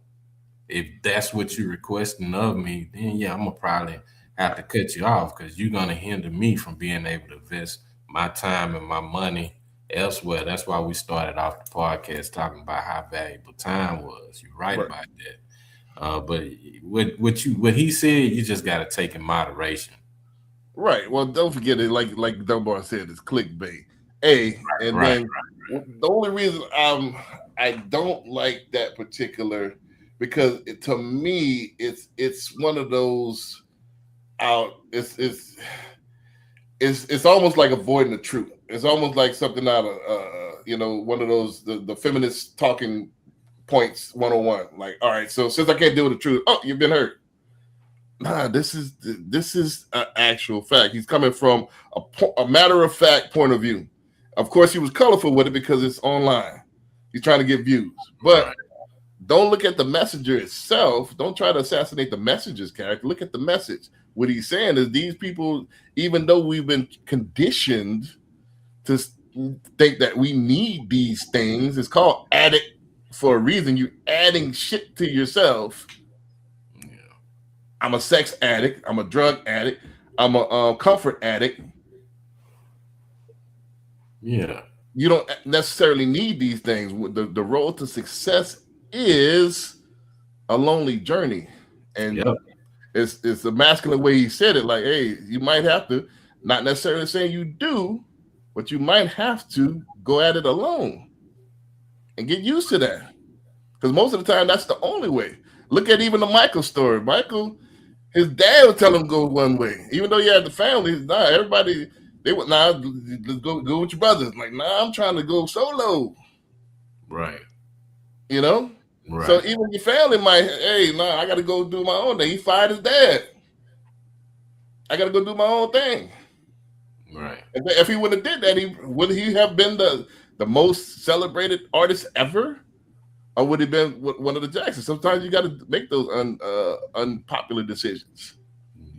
You see what I'm saying? So I don't cut them off. I don't mess with you no more. That means, hey, I got to sever this right now to do this. Yeah. Then when I come back, we can kick it in because money's made and status made. Now I got time to. All right, y'all want to go to the movie? Let's go to the movie. You're right. Maybe the word he should have said was isolate, but no. In the big scheme of things, yes. You're gonna have to make your circle smaller when you're trying to succeed. I'm a very authentic person, and as an authentic person, I will say this: as someone who has grown their own business and who has had investors be their friend and who has had family support me, I didn't have that same journey. But one thing I will say that you did not have to tell me to isolate myself. God did it for me. If you have a path and God has a dream for you, he put you right on this earth and he said, boom, this going to be your business. You don't know it yet, but you going to take over the world. You going to change something. You going to make something. You going to, whatever the case may be. You don't have to isolate yourself. He's going to do it for you. And that's a word. So Right, I don't have to tell you. Don't have to tell me to cut off my girlfriend. You don't have to tell me to cut off my family. You don't have to tell me to cut off my friends. God is gonna clear my path for the right time in the right place to make sure I don't miss my blessings to do what I need to do and get out here and achieve my dreams. So it ain't no cutting nobody off, baby. Because if you wrong the wrong people, God gonna pull you right up out of that. So let me ask you that's this. that. And then let's go to the next. This is a segue to go to the next clip. How do you know that this hearing that two things? How do you know that this hearing that might comfort somebody in the hey, I made the right choice? And then B, how do you know that ain't God speaking through him for that person that's on the edge that might have him go to the next level? Damn, I do need to do this. So you don't know who hearing this and who could be inspired by this to take that next step to go to where they need to go. So. So sometimes that word, oh man, it's social proof. Like, hey, this guy said it, so man, that's what I needed to go ahead and take that next step. Hearing it from somebody else. And with that being said, let's go to the next one. Another before I get to this next we got two controversial ones back to back. Well, three. Well, two controversial ones and an inspiring one, and then we're gonna wrap it up. We'll probably be out of here the next 15, 20 minutes. I want to talk briefly, we got to pay some bills about our BDM program. Don't forget at Axon and Nexa Mortgage that we have a BDM program. And so if you want to get paid on the mortgage side for having a conversation, we found a legal and compliant way to do so. I'm going to go ahead and play this clip real fast and for intermission, and then it takes about 45 seconds. So if you're interested, if you're a realtor, or even if you're a barber, if you're a beautician and want to make some extra money on the side, here's the perfect way to do so. We have a business development manager program where you can actually get paid for having conversations about mortgages. If you're a realtor and you're not getting paid for the mortgage conversations you're already having, we need to talk. You're speaking to buyers, sellers, past clients, your sphere every single day. And every time financing comes up, you're creating opportunity, but you're earning zero from it. At Nexa Lending, we've built a compliant business development manager program that lets you get paid for the business you generate without becoming a loan officer. No licensing, no quoting rates, no collecting docs. You simply connect people. We handle the mortgage. You get paid as a W-2 business development employee. Refinances, your CRM, your sphere, other agents you introduce. You're already creating the business, now you monetize it. If you're serious about adding a real additional income stream this year, click the link, message me directly, and let's get you activated in under 10 minutes. That sounds like me, huh? It did. So that's what the power of AI can do for you. I didn't speak not one word of that. So yeah, so that sounds just like me, but that's where this world is going to. Let's hop to this next clip, man. Now let's get to the meat of this. Y'all been with us that long. You're for a treat, because this is the most viral clip of this week we're going to go over next. This is the one that's been going viral. So let's react to this. And then we're going to get into two more and then some inspirational stuff for the week. So y'all have some inspiration for the week. And then we're going to wrap it up. So with that being said, let's get into the last couple of ones, man. Well, now this is the most viral clip of this week. This one's going crazy. This one is everywhere. Y'all see the screen? Yeah. Well. She wore a suit, clothes that were. Who's this for? Extraordinary, but somewhat Gertrude? No, explain what that means. I don't know. She wore a sahalat of clothes that were extraordinary, whatever, bro, but somewhat huge. What does that mean? She wore a lot. Wait, she wore. Bro, I don't know, bro. You take the part. She wore a. Oh, baby. She wore a silhouette of clothes that were. Bitch, I don't know that word. I don't even know how to read. I don't know why I did. She wore a silhouette of clothes that were extraordinary, but somewhat gosh. All right, now what does that mean? I have no idea. Like it's face or something like she were a. I don't know what this should say. I don't know what this should say. I don't know what this should say. I can't read it. Can't read it. Can't read it. Can't sit back. Read the index card for me. She were a. Do we need to play the follow up, or y'all got the context for here? The Joyce Watkins follow up. Y'all think I should play those back to back, or we got it from here? What you think? Was that going to be part? Was that going to be part of the second, or was that going to be part of the show originally? This is.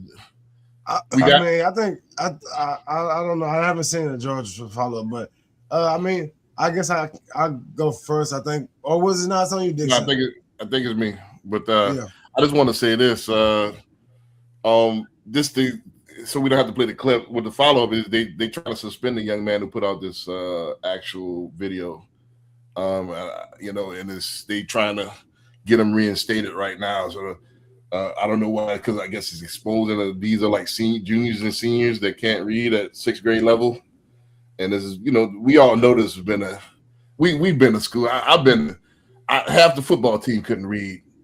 They try to read out loud, and they come on, you know this Dunbar. Hey, so this, you ever heard any of them the football players try to read out loud? So this is nothing new. Yeah, the teacher do not to ask them. Oh man, come on, man. This was in the 90s when we was going to school, right? Well, I'm in the 90s. Y'all probably in the early 2000s, but this isn't nothing new, man. Football players couldn't read.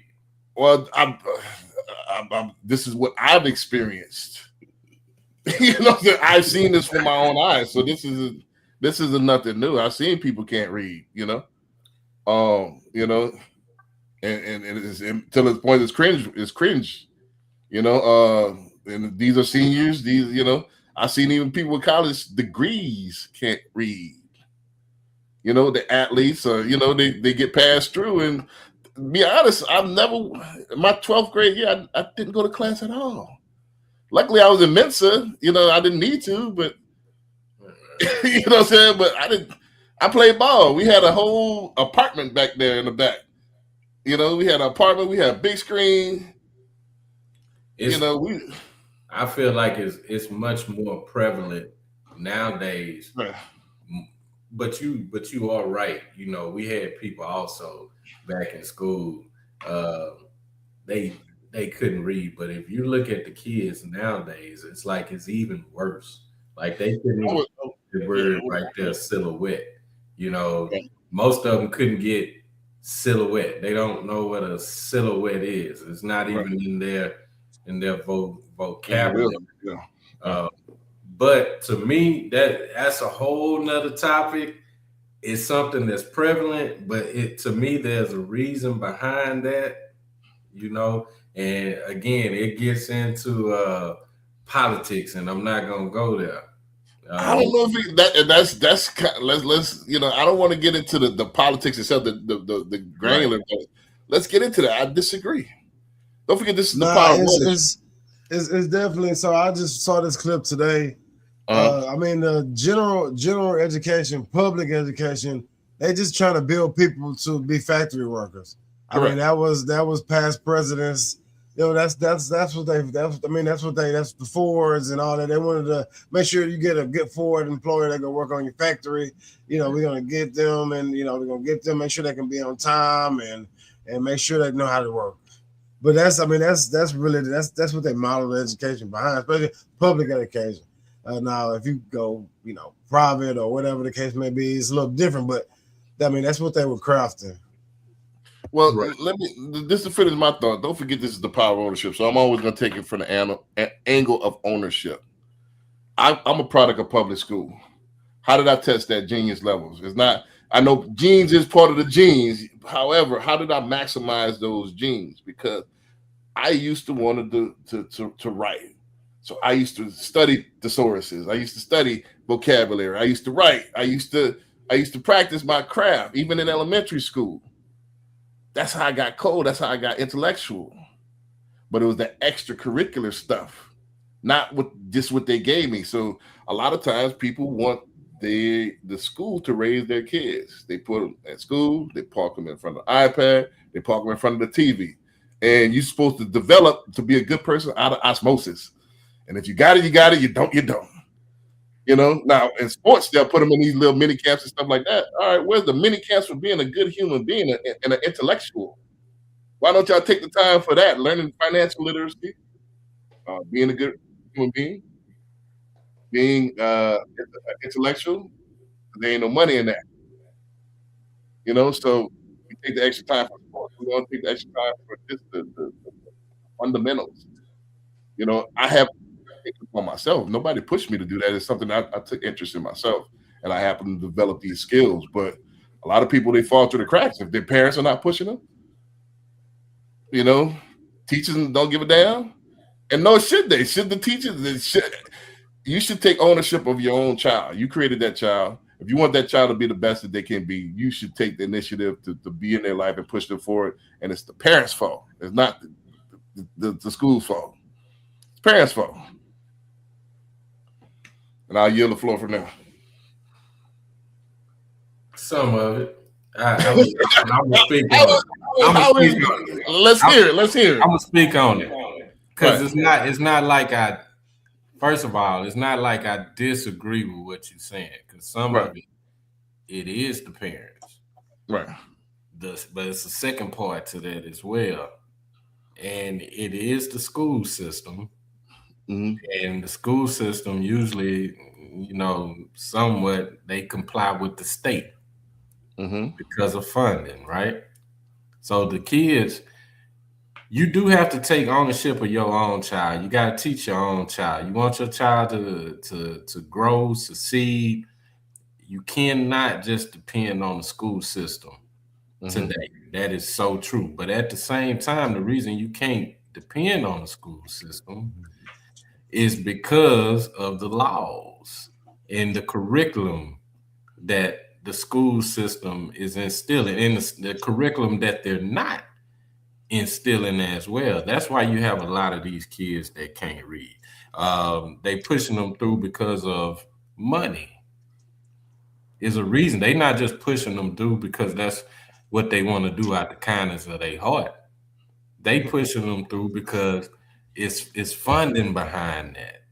Right. So yes, you do get a lot of kids. You do get a lot of kids that can't read, and it's sad. The reading level, I believe, is worse now. Right. That's possible. But what they do have, and like I play both sides of it, what they're gonna have in the future is they're gonna have AI. And what I mean by that is all type of stuff that they got access to now that we didn't. Like, for example, they don't have to even type the whole word. You know, they can type a couple of letters of the word, and you know, like in spell check, the word will pop up for them. Right. All they got to do is kind of be able to, you know, they don't have to really be able to spell. You know, they got spell check. Right. They don't have to, you know, they don't have to necessarily go through the paper that they just wrote, you know, word by word, making sure they got everything spelled or depend on. They couldn't read it no way. They couldn't read it no way. So. half the time they ain't wrote it. They got someone that's gonna write it for them. So you know, but you know, it is what it is. But their reading level, it's sad. It's sad. Right. But that's just like they don't have to remember nothing. You don't have to put no. How many phone numbers? You knew at least 3-4 numbers. You talking the wrong person to that. I don't want to go chef on you, but I'm the anomaly. I don't want to put my antidote, but I'm that person. I remember numbers like off the top of my head. But we had to remember numbers back in the day. Now you don't have to remember nobody's number. Right. You don't know more. Yeah. Right. Yeah. So it's just, you know. They got a little bit of a crutch that's gonna help them out, but thank God they got it because, like I say, the school system and parenting is not the same. So, before you go on there, I want to kind of push back a little bit on what Terrence is saying. Every generation had its own. We had the typewriter. Before that, they had to sit there and write everything. Then this next generation had the internet, and calculators. Then we had to manually add and subtract. Now they got AI. Each generation is going to get more and more technology. So it's up to that actual parent to actually, like I said earlier, is going to be, you're going to have the 10x speed. So now, all right, we got AI. So now I have to do extra things since I have more time. Right. I got to do extra things to make sure my kids are up to par, because they can do essays through AI now. So now I got to do extra to make sure they're on par, if not even more than they were the predecessors. If that makes sense, but it's up to that individual. Chef, I go ahead. I know that. Oh yeah.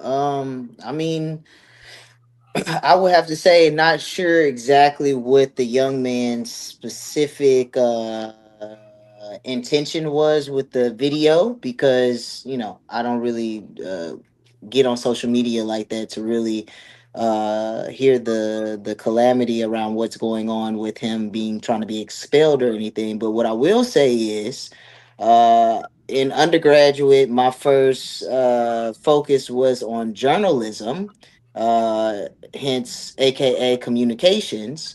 And one of the first things I learned from my first professor was the average reading level for the United States of America is sixth grade. Right. That's the average reading level for an American, and for the entire country. Statistically, the average American cannot read past the sixth grade level. Right. So whatever he's trying to show here, I mean, he's already shown it, but that's a fact. I don't understand what that's a stat. Like, we can Google that, we can pull that up. That's a stat. So it is what it is. If they're juniors and seniors, then they would actually pass what the stats say, because if they're junior 12th grade, 11th 12th grade, and they can't read that card, well, then that says what my professor said was right, that the average American cannot read past the sixth grade level. And then that proves that. It's sad. I don't condone ignorance in that way, because I feel like at the same thing with what Dixon is saying, we have AI and all this technology. You have no excuse if your teacher is not teaching you something. You need to become curious with your own education. I don't care what your mama doing, and I don't care what your teacher doing. I'm talking about you, sir, you young man, you young woman. You need to take responsibility and accountability for your own education, because it don't matter what your mama give you or your daddy give you. At the end of the day, you in this world by yourself. Okay, and you're gonna have to make a way for yourself. So you need to learn how to teach yourself the resources and the crafts and the skills that you'll need to be able to be successful in life. And that just is what it is. It don't matter what your mama do. Us talking about the school or the parent don't matter. What it is these kids need to learn accountability for their own education and educate themselves. So if y'all don't mind me jumping in, I agree with Chef on that. You do have to take accountability for yourself. Like, my mom didn't really push me through school, neither did my father. I know they wanted the best for me, but I took it upon myself to make sure, I can read, I can do my math, whatever. But getting off of that real quick, I just wanted to say, why are they trying to suspend him? I heard Dr. Boyce Watkins talking in the clip. It's a later part of the clip, but why are you trying to suspend him? For exposing?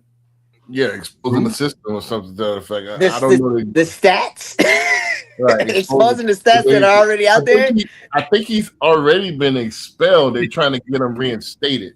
Gotcha. I think he got expelled. Why expel him? Why expel him? They're probably gonna panic like, oh, you're not supposed to be able to go and make videos while you're at school and have other people on video. Probably some type of legal standpoint like that. I mean, because like you said, the stats are the stats. They've been the stats for a long time. Unless again, and embarrassment too. Right? He's exposing the system. He's exposing the system, even the school district. I wouldn't want you to go around my school exposing how bad the students in the school read. Well, the fact that it went viral as well is probably the most damaging part of it. Right. The fact that it went viral.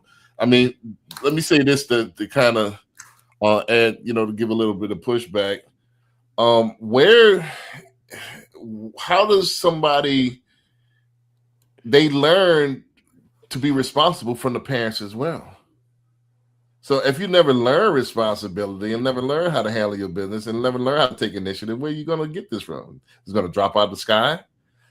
So a lot of people don't have the role models to take initiative. So they thinking they're doing with it. As long as I go to school and I get this diploma, in their mind, they're doing the right thing. They don't know about #deliberate and taking ownership and doing the extra mile in order to get good at something, in order to be extraordinary, like one of those words that was in that sentence. They don't know anything about that because they've never been exposed to that. So how you gonna pick that up if the parents don't know? Right. Well, it got to be something in you too. You're right. That's why you're right in what you're saying, but that's why, and you're right.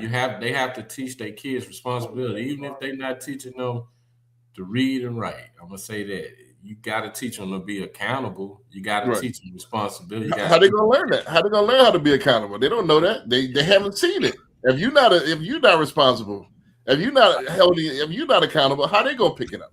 Right. I get it. Yeah. You know what I'm saying? So it's a cycle. Yeah. So, and with that being said, like I said, don't forget, if y'all like the content, hit the like button, hit the share button, so on and so forth. Let's hit these last two, and let's roll up. I know it's getting kind of late, it's approaching that 2-hour mark, so let's roll it. Let's run it. This was a funny one. Let's run this. Y'all see the screen? Yeah. I know this is gonna be controversial. To your body if you stop having sex. Day 1, physically, almost nothing, but mentally you already feel free. Now you can come home late from the bar, and for once, nobody has leverage over you. Week 1. An orgasm usually gives you dopamine and oxytocin and helps bring cortisol down. Now you don't have that, so you're more tense and more irritable. Month 1. If you keep getting turned on and never getting relief, it starts to feel like your balls are going to explode. That's pressure from extra blood flow after arousal without orgasm. Not dangerous, but very annoying. And now you're even more irritated. 3 months. Now the sexual frustration is hitting hard. Irritation, tension, obsessive thoughts. You catch yourself staring at any girl on your feed, even if she's just slicing an avocado. So you cope like everybody else. Gym, meditation, staying busy, self-care. 6 months. The urge is quieter now. You sleep more, chase less, and barely react to women anymore. Now you realize sex doesn't control your desires anymore. Your life finally feels like your own. 1 year. At this point, you stop seeing no sex as a problem. Now it's a chance for spiritual growth. You drink overpriced tea out of tiny little cups. You say stuff like, I'm protecting my energy. 2 years. You're in Sedona. You've got healing crystals, aura readings, and sound baths with crystal singing bowls. And you say words like alignment, manifestation, and vortex, like they actually mean something. 5 years. You shaved your head and now you think you're enlightened. Your bald head is shining brighter than any Tibetan monk. You've shut down every emotion and every desire. No lust, no drama, no exes, no dating apps. 10 years. You don't think anymore. You're fully in the flow. You don't work. You attract. Money comes to you on its own, but you reject it because it's low vibration. 50 years. You don't eat anymore. You just drink matcha. You don't want sex anymore. You are sex because you are the universe and the universe is you. But let's be honest. You probably wouldn't even make it a month. Save this and follow if you want to. Of course, it's clickbait, but there is a hidden meaning behind this. You know what I'm saying? Of course, it was supposed to be satire. I know probably nobody want to touch this, so let me, if, with y'all permission, I'll go ahead and go. Why I got this clip in there. It's twofold. It's I want to unveil. Drum roll. My bonus book that's coming out this particular summer, right after Message to the Businessman. And then I want to talk about the clip a little bit more. So without further ado, I got a bonus for y'all. This is not a clip. I'm just going to show you the actual book, the cover to the book. Hold on, let me see where it is. Boom. Here it is. Coming out this year. Boom, Metal Draws. You know what I'm saying? Dropping Metal Draws, man. The retention, the discipline of retention, control, in creation.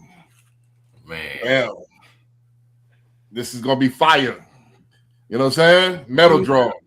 Dude got on a chastity belt. What you got a chastity belt? You know what I'm saying? My brand B Dixon. Boom, it's coming out here this summer. So this is gonna be fire, man. It's gonna be some more heat for y'all, man. But to just explain the book and explain what I talk about, and I want to tie this to Michael as well. Michael was the master, one of the masters at this. He took that childhood innocence and he transmuted that energy and became one of the greatest creators of all time. You know, he was able to grab that chi and transmute that. A lot of times we don't realize that dopamine that we exhausting, we constantly chasing, we exhausting, that kills our creativity, that kills our urge to create, that kills our drive. And in more ways than one, on a spiritual level and on a physical level, because you deplete your minerals, you know, that you need. And I know we talk with overindulgence. However, that leads us to be in this particular rut. You know, that you're in. A lot of times you got to step back when you gain a couple of pounds and you know your blood flow stop moving. They say, all right, let me go ahead, get on the diet. Let me eat some salads. You know, let me abstain for a little bit from eating red meat and stuff like that. Then all of a sudden your body heals itself. Same thing we have to do with the brain and our dopamine system, our adrenal systems and stuff like that. We gotta let it heal. You know what I'm saying? So sometimes retention is the key to, you gotta, sometimes that rubber band, you gotta pull that thing back in order for it to go forward. If that makes sense. You know, so chasing dopamine all the time, a lot of times you get exhausted. The high keeps getting more and more, just like with drugs or alcohol. I drink 2 beers, I ain't doing nothing. I gotta drink 4. That ain't doing nothing. I gotta drink 6. Right. You know what I'm saying? So I got 1 chick, now I gotta get 2. I gotta get down. When it's gonna stop? So sometimes you gotta pace yourself. And so sometimes in life, as a man especially, I'm not even gonna get into the spiritual aspect of it, but there's something to that as well. Sometimes the abstinence is what's prescribed not only for discipline, but also to focus. If that makes sense. That's why Muslims fast during Ramadan. It's a natural urge that you abstain in your body from, you know, and that prescribes discipline. And if you could focus on that, if you could deny yourself natural urges, the unnatural should be easy. Does that make sense? So this is what this book gonna talk about. Sometimes when you're on the come up, as far as how does this relate to business and ownership? This is owning your body. If I could own my body, then I could everything unnatural out here. This should be easy. This is the hardest thing to conquer. Your flesh, right? Right. So if I could conquer that, I could build a business. Right. I could hear 1,000 no's. Don't bother me because man, I've been a year. That don't bother. Right. You see what I'm saying? So this is one of those exercises. Voluntary and involuntary. Now, hey, sometimes you got to be metal drawers. Hey, the desires of your heart, you know, that's through like Buddhism, Christianity, all that stuff. You got to control the desires of your heart because just on some simple level, you know, even once you become successful and you start getting money or something like that, you got to control your desires because your desires is usually what bring you pain in your life. Right. You want to go get that fancy car because you want to look good, you know, rather than be good. That's a desire of your heart. You know, you got to control your desires. Right. You know, that's the base level. Yeah. If you can't control the body, you ain't gonna be able to control anything else. If you're a slave to the flesh, you out of control. You're out of control. That is your God at that point. You see what I'm saying? Because you're constantly your life revolves around the next dopamine hit, the next comfort. And so sometimes, especially with business, sometimes what you do is not comfortable. Making cold calls is not comfortable. Going door to door is not comfortable. But that's some things that's necessary to do in order to build that business. Right. So, but if you could, I call it guerrilla, but if you could, and this is how I work out too, and I'm gonna open it up after this. When I really want to get in shape, this is what I do. I do the hardest stuff first. I work out with the garbage bag and the sweatsuit. So after a while, when I do take it off, working out without it is easy. So I call it guerrilla. I go to extreme first. And then once I get used to the extreme, everything else is easy. So go to extreme first, deny yourself everything first. The best way to stop things is cold turkey, right? To stop it. Stop pampering yourself. You don't really need it as an addict. We talked about this earlier. You're going to see all this relates in a second, but I'll go ahead. I don't want to ramble. I yield the floor. Anybody want to hop in? I forgot who's next. Is it Dunbar? Yeah, I go. Yeah, everything in moderation, right?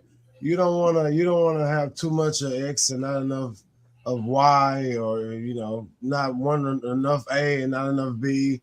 Everything in moderation. Everything can be detrimental or beneficial.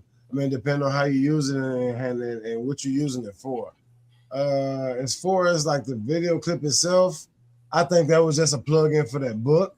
So I mean, I really which is fine, but I don't see how. But like I said, I guess the only thing I will probably just say about that is everything in moderation, right? You don't want to have too much of one. You don't want to have an overfilling cup of one thing and none of another.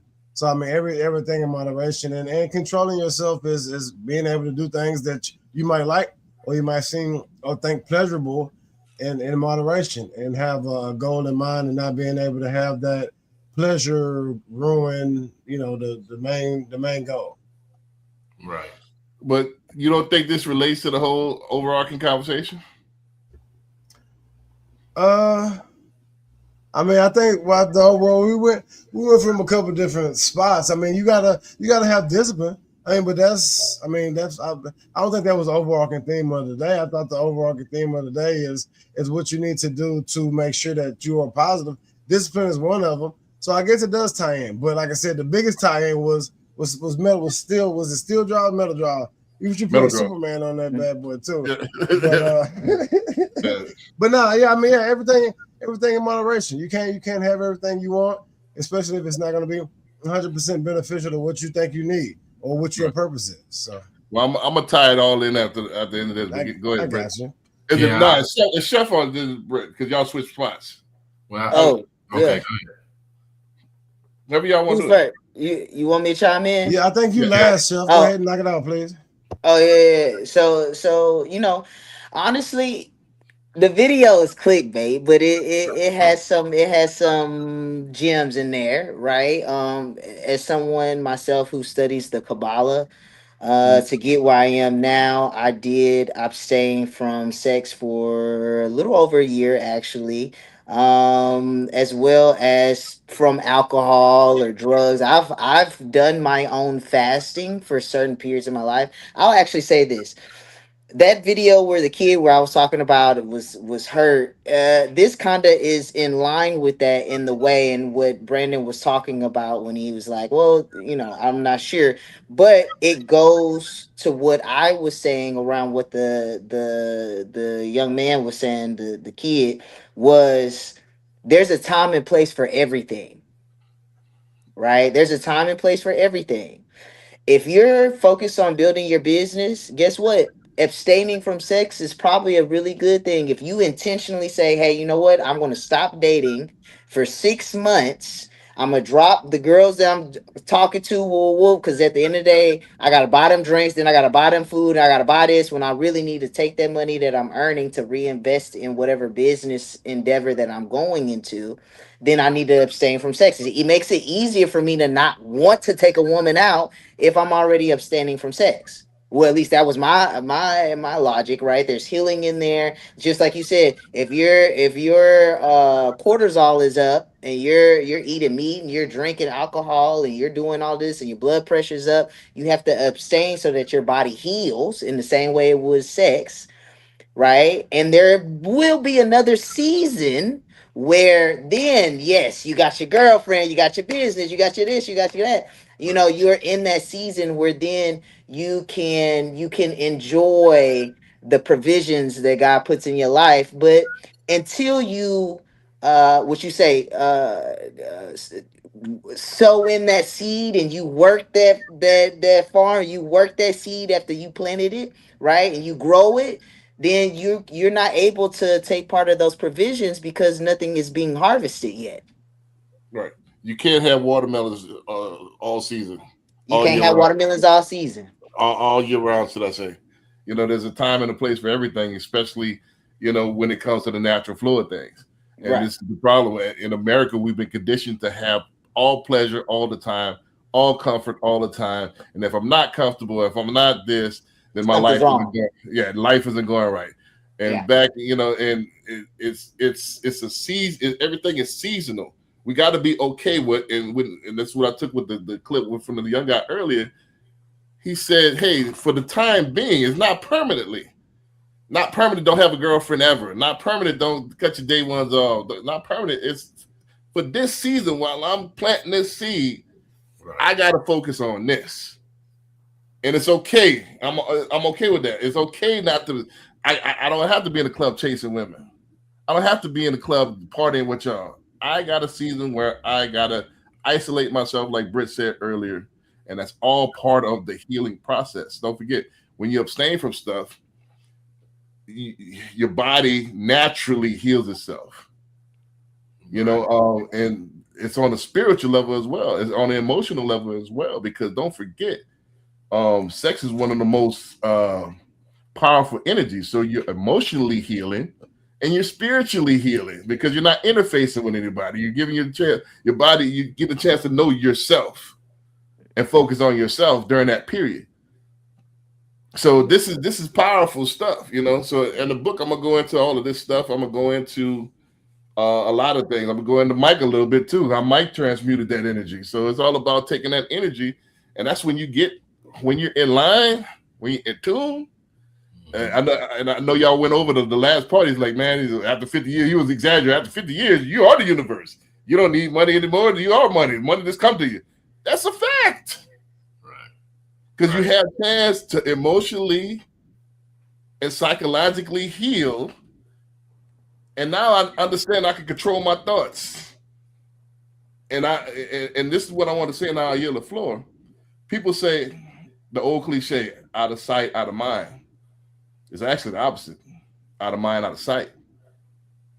Because if it's in your mind going to make you see what you're thinking about. So if you can control the mind, you control the outside. So if I want to see money, all I got to do is control my mind to think money. I want to see success. All I got to do is control my mind to think I am success. But you need that time to actually be by yourself in isolation in order to do that. Because think about it. That's why I put the reading thing in there. How you going to learn how to read? You never practice. How you going to learn how to meditate?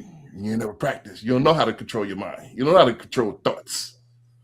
You never took ownership of yourself. You just wanted to happen. It's not going to just happen. You're not, and that's when we play the clip at the end. You're not just going to grab a ball and dunk. Right. Pretty much anything you do, you're going to need some form of discipline. Right. Isolating yourself, withdrawing yourself from something or someone, you're going to need some type of discipline. And just to kind of wrap it in, I'm a real estate agent, be you a loan officer and real estate agent. To get these people to home ownership, it takes a little bit of discipline. Mm-hmm. We may need you to withdraw from doing some things. You got to be persistent and consistent about certain things, especially for first-time home buyers. That discipline is what'll get you into home ownership if that's what you're trying to do. Right.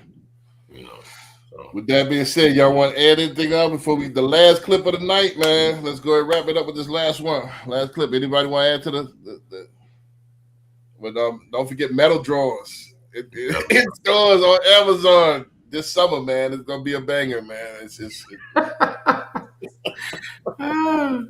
That one might go, man. That one might go just by the book cover. Somebody Yeah, like, what is this? A chastity belt on a man? What's going on here? You know what I mean? Sometimes you gotta lock it up, man. You gotta lock it up. That's right. You know what I mean? So to lock it up to lock in. That's a good, you know. Oh man, that's the subtitle right there. It is. Lock it up to lock in, man. You know what I'm saying? Lock in. That's correct. All right, let's go ahead and run this last one, man. We get up out of here, man. All right, boom. Here we go. Last one. Emotions out and listen to what I'm really trying to do. Can y'all hear it? Hot, fresh. You see them real, and they looking dark, and don't put them on nobody goddamn plate. Let's bag them up, get them out of here. Let's get some ones that's in here that need to be in here. Quality. I started in the backyard of my house. When you build something and you come from your back food truck to a brick and mortar, I'm on 10. Because look where you come from. It's the freaking journey, man. And then you get up here and you meet some people who half-assing, I'll do a little bit of this, No, I need 120% every time you walk in here. If you moving like this, you get your ass out of my kitchen. A lot of people in the comments were saying he's doing too much. And this is why I always say everyone isn't meant to be a business owner, because everybody wants to own the business until this is the expectation. What you saw right there, that's the real price of ownership. Finding the right team is the hardest part because nobody sees your vision like you do. No one feels what you feel when something is off. To you, the business is your name, your reputation, your future. To them, it's just a job, a shift, to clock in, clock out thing. And if you don't understand that gap, you'll either become too soft or too frustrated. One bad product turns into two, and then two turns into a reputation. Now your business is known for something that you never intended. But this is a truth that people don't like to hear. You cannot hire passion. You can hire skill, you can train behavior, but no one is going to care about your business the way you do. And it's because they didn't bleed for it. They wasn't there day one like you were. So the goal isn't to find people that care like you, because that's unrealistic. The goal is to find people that respect standards, because smart founders, they don't hire for passion. They hire for alignment and discipline. People who don't need to feel motivated because they just execute the standard. And honestly, as a business owner, you have to stop looking for people who love your business and start looking for people who can follow a standard without being reminded, because passion is inconsistent, but standards aren't. But here's where most owners get stuck. They try to fill that gap with pressure, with intensity, with speeches, but pressure doesn't scale. At some point, you have to translate your standard into something that works without you. Systems, structure, accountability, because if excellence is only happening when you're watching, that means you don't have a standard. That's just supervision. And this is the real transition that no one prepares you for. You have to go from being the one who does it right to the one who builds something that forces it to be done right. Man, I'm gonna take the anchor on this because I got to take a quick bathroom break. So I think it's what Britt, Chef, then Dunbar, and then I'm gonna go last on this. But I'll be right back. I'm listening. Okay. Well, I kind of agree with what he's saying, but I also believe that passion does lead to action, man. If you're passionate about something, it'll cause you to act on it, which usually will, relate in a positive result. But I kind of get, what he's saying about the standards. You want to hire somebody that who can follow directions, who care to do the job right, who's going to show up on time. But I believe kind of if you hire somebody that's passionate about something, all those things kind of fall in place. So that's where I break with the clip. Any of y'all got any thoughts on that? I'm gonna have to disagree with you, Mr. Brent. As a chef myself, as someone who has hired chefs under me, Dunbar, you know what I'm talking about too. We know some passionate chefs, don't we? Don't we know some really passionate chefs? They're passionate, but they can't tie their shoe though. Can't do shit right. Okay? Not a damn thing. waste my product, waste my time, waste my resources, and still want they check. You know what I mean? So I have to 100% agree with the guy in the video. You cannot hire for passion because they be passionate about cooking when it's on their time. They be passionate about creating when it's on their time, right? But that's not when you talk about the power of ownership. I don't get to create on my time. I create on God's time because then that energy, when we talk about energy, that energy then transmute into actual physical money because I'm in service of creating something for my clients, not when I'm ready to do it. Okay. So that's the power of ownership. And then once you're able to transmute, okay, it's not about when I feel like it. When I feel like it, I'm gonna get up and do some work. When I feel like I'm gonna get up in the kitchen and make some posts on my cooking. When I feel like it, that ain't how it work. Ownership mean even when I don't feel like it. I discipline every day. I gotta get up, just do it, do it, do it, do it, do it, do it. Keep doing it until boom, it works. Like what you say in the beginning, nothing works. What he say? What Master Max say? Yeah. Everything works, nothing doesn't. There you go. But that's repetition. That's discipline. That's getting up, even if you like, damn, it didn't work yesterday. But guess what? I'm gonna have to do it again because I gotta push for that. But nobody knows that but the person that built it from the ground up. So when it comes to hiring a team, and we have a team, but we had to go through some people. Okay. We had to go through some people to get the stellar team that we have now. Now I could definitely say my business development manager, A1, baby. She handled all of my things. Okay. She could make my doctor's appointments. My consultant that handles all of my mixology, he does my down from our specialty coffee to our wines as a what is it, babe? Sommelier. Fantastic. Got him here from Guadalajara, Mexico. Okay. Won't let him go. Pay for the visa because he's so good. Okay. You cannot hire passion because I've hired passionate people, and passionate people ain't did nothing for themselves, let alone my own business.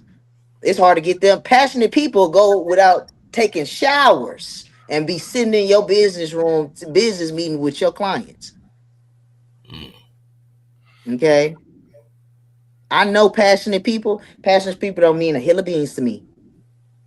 Right. Not at this stage of my business. So I can't agree with that, especially because my business is a service of creativity, which means creativity takes passion. But if you don't have discipline behind that passion, that creativity don't even get out your body to produce nothing.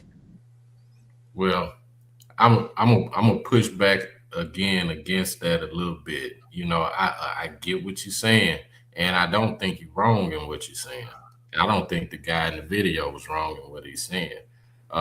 You do have to have discipline, and he said something about having a standard. Yes, you got to have some people that's gonna follow a standard. When I talk about the passion, usually when a person is passionate about something, it don't feel like work to them. It's something that they want to do. They doing it because it's in them to do it. So again, I think passion leads to action, which leads to results. Now, if you don't have any discipline and you don't have no standards, you are correct as well. You gotta have passionate. You gotta have passion. You gotta be disciplined, and you're gonna have to have some standards. Or you can't just have the passion, because like you said, hey, if you passionate but you showing up to meetings and you the funkiest thing in the room, that's not good for business. You need to have some type of standard for taking a bath, a standard for yourself. You want to smell a certain way, right? I get what you're saying too. So it's not that I disagree. I just believe the part about passion makes working easier. It makes people, if you're passionate about like Michael Jordan or Kobe Bryant, they passionate about playing basketball. They also was disciplined though. They wanted to win. I don't think you can have just one. I think you really need to have both. But if you only got one, yeah, the standards is very important. I'll say that too. So I think you just need all of it. I think you need passion. If you got passion, I think you'll do well because you want to. But you also gotta have some type of standard in this. Oh It's yeah, just for sure. like For sure.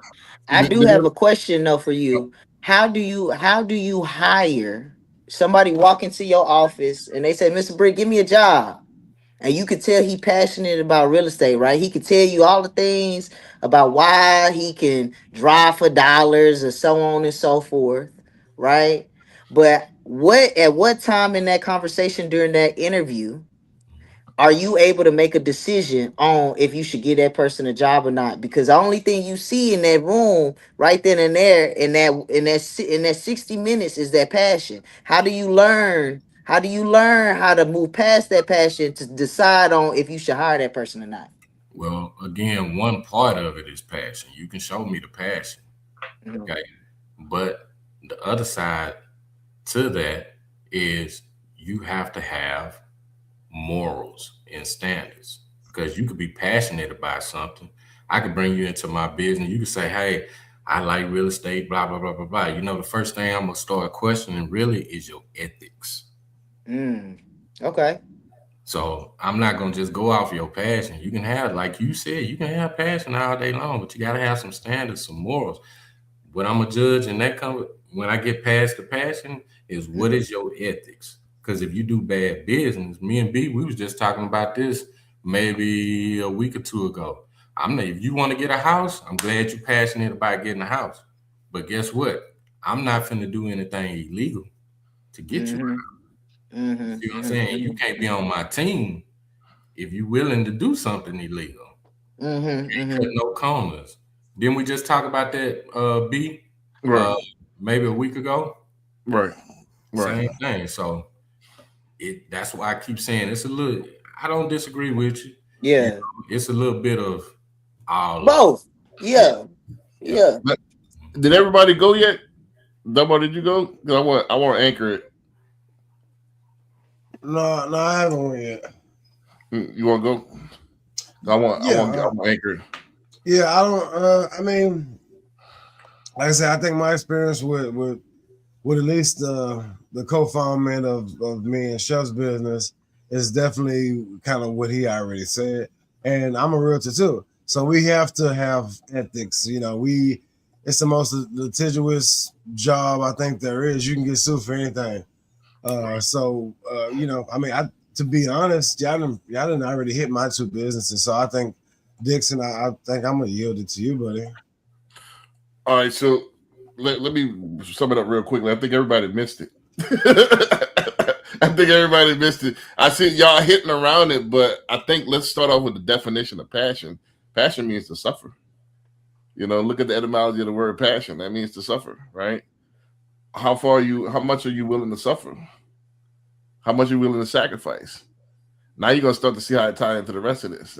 Most of this we talk about sacrifice and discipline, right? So how disciplined are you? And that you're tying into what Britt said a little bit as far as discipline, but are you willing to go where it's uncomfortable and let that be the standard? And that's your passion. So yeah, it's not just passion. I'm excited or enthused about the business, but I'm willing to do what it takes in order to see the business succeed. That's passion. So are you willing to do what it takes? Are you willing to put in the late hours? I think, Chef, you alluded to that. Are you willing to go without a shower and be in the trenches? And what is your standard? And let's talk about Mattress Mac. Mattress Mac did a little bit of both. Mattress Mac had a standard, right? Right. You had to be on the ball. You wasn't allowed to actually sit down for lunch, and you know we had a standing lunch, and that was the standard. Customers first, right? You eating and selling and eating. Ain't no sitting down. You know, so that was his standards, right? That was me. That was his passion for customer service. Am I willing to sacrifice? Am I willing to suffer? Right. That was his standard. If you're not, you can. I'm gonna run y'all. That's what he always. Hey, You're gonna be gone. You're gonna be gone. That's his standard. Right. So if you're hiring, my standard is the passion for it. That's my standard. If you're not willing to suffer, you're not willing to sacrifice, I don't need you. Now, Mattress Mac did a couple things I don't agree with as well. He want everybody to be enthused as he was. Yeah.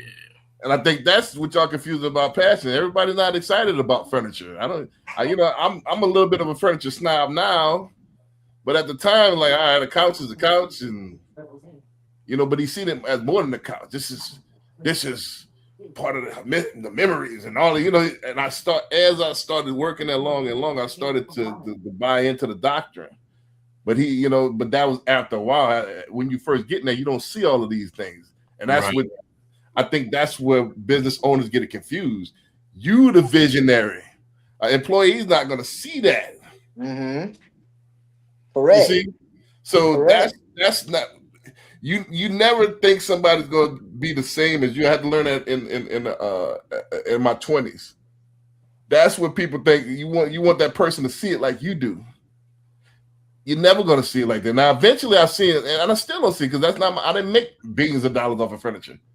Made a couple $100,000 a year, but right enough for me to be passionate about it. And when I mean passionate, I suffer. We sacrifice a lot of time. I got a lot of gray hair, a lot of hours. That's part of the thing. Like, man, we open and close. If you don't want it, ride out. If you don't like it, go somewhere else. Right. That's his standard.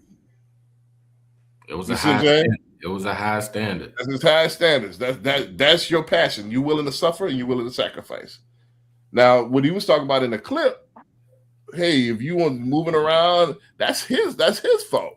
Why are you hiring somebody that's not passionate about customer service? Right. And you moving at your own time. You'll put out some burnt ass ribs, some garbage ribs, because you don't give a damn. You don't care. And so that's that owner's fault. You got to ask better questions in your interview process.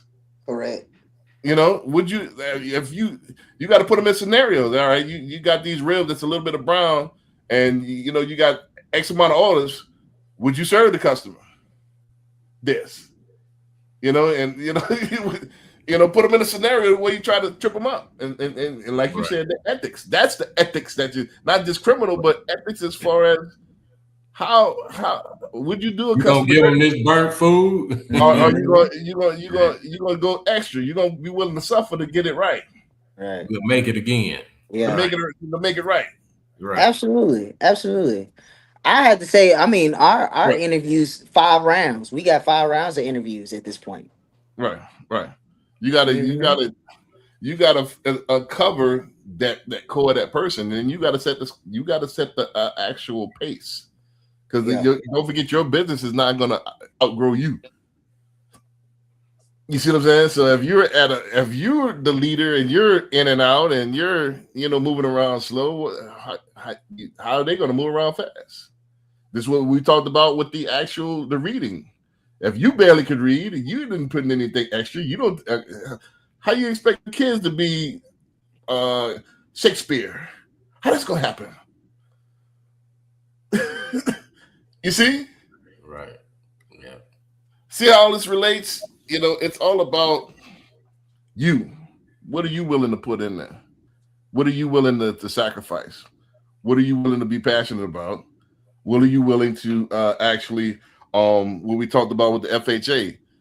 Or is it the employees? Let's relate it. Is it employees' responsibility to be the same as you, or is it your responsibility to find people that has a certain standard? Well, FHA, is it there? We're changing it.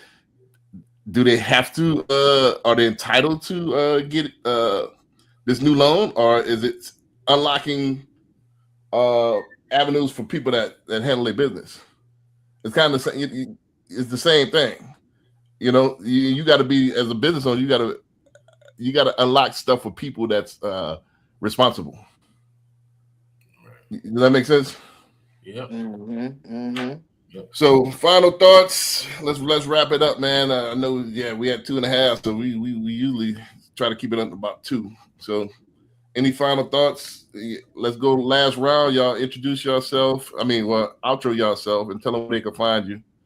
Dunbar, you want to start with yourself? Last thoughts and tell them where they can find you as well. One more time, one more again. Gotcha. Yeah, well, the final thoughts is everything has a place. Discipline is key, and you can't do nothing. You can't have anything worth having without sacrifice. And if you ever want to talk anything real estate related, you can get my contacts from just Googling my name, Brandon Dunbar Realtor, or booking a consultation straight from my website, DunbarDidit.com. Gotcha. Brett, I got you. My name is Terrence Brett. I'm a realtor with Keller Williams. You can just Google me. Just Google Terrence Brett, and I'm sure I'll pop up. You can also, if you're in the Houston area, you can go to har.com. You can type in Terrence Brett under Find a Real Estate Agent, and my profile will pop up. You can also reach me at 936-648-5015. Please call or text if you need to buy, sell, lease. I'm sure we'll be able to help you. Final thoughts. My final thoughts, just discipline, man. Anything you want in life is going to take some sort of discipline. Same thing with buying a home. If you really want to buy a home, it's your first time buying a home, we can definitely get you there, but it's just going to take a little bit of discipline on your part. Right. Chef, I got you queued up. Final thoughts and where they can find you. Yeah, first, let me start off by saying I'm very grateful for everyone's time for tuning in today. I want to start off by gratitude for the gentleman that's on the live with me, plus the people that's listening in. I appreciate everyone's time and energy. As well as I think that this was fantastic dialogue around ownership. I think you hit all the points, Dixon, on what it takes to be a owner, whether it's owning a home or owning a business. It's going to take discipline. It is going to take some passion, and it's going to take some sacrifices. So those are my final thoughts. As well as to find me, go to chefmobs.com. If you want to see a little bit of our private experiences, you can also check out Travel Villa Kitchen on Instagram. Check us out. If you're interested in private retreats, wellness spaces, and you want to see elevated dining, please check out the Instagram Travel Villa Kitchen or go to my website, chefmobs.com. Again, appreciative of this conversation. This has been nice. Gotcha. Final thoughts, man. Like I said, 2 things before I get started. Don't forget, message to the businessman is going to be out on the 15th. And following that is going to be metal draws coming out in June. So be on the lookout for those 2 books. I'm dropping back to back, So for those who wait, and then I got a third coming out later on this year. So stay tuned for that. I'm going to unleash that. So busy. Speed is the number one mandatory thing that's going to change. So you got to double and triple your production.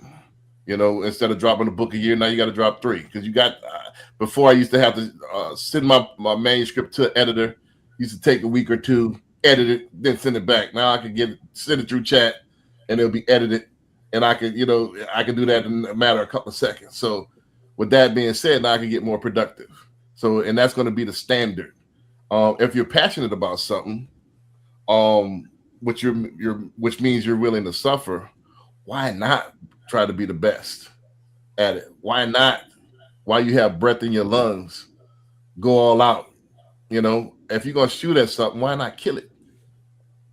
Why does pop? Let's shoot arbitrarily in the air. Pop. Maybe I hit something, maybe I don't.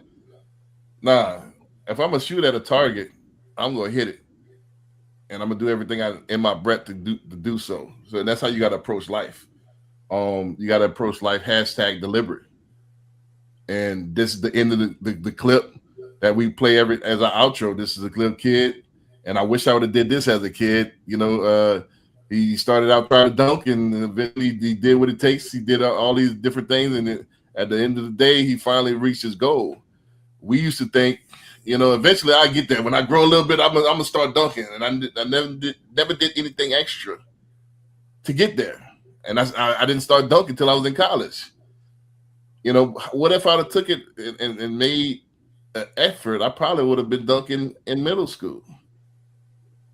What stuff I did take effort in with writing, look how prolific I became in writing when I took effort in. Anything that you want to do, you have to take extra steps in order to do it and be disciplined at it. And with that being said, we're going to hit y'all with the outro.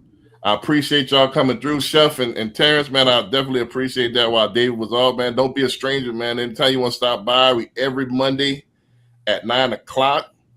So if you want to stop by, we always have room on the panel for you. Always be #deliberate. And with that being said, let's go ahead and run the outro. And we go from there. Bam.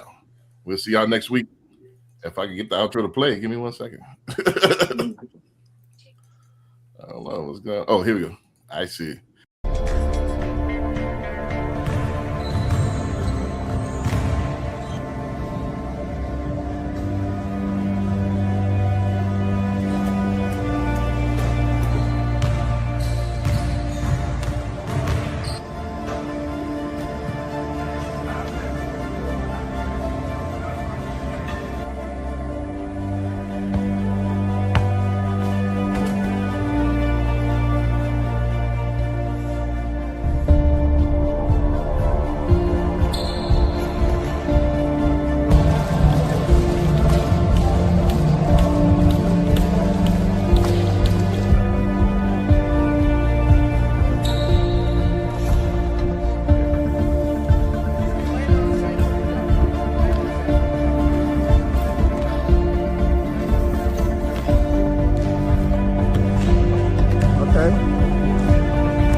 I said once he got it out the way.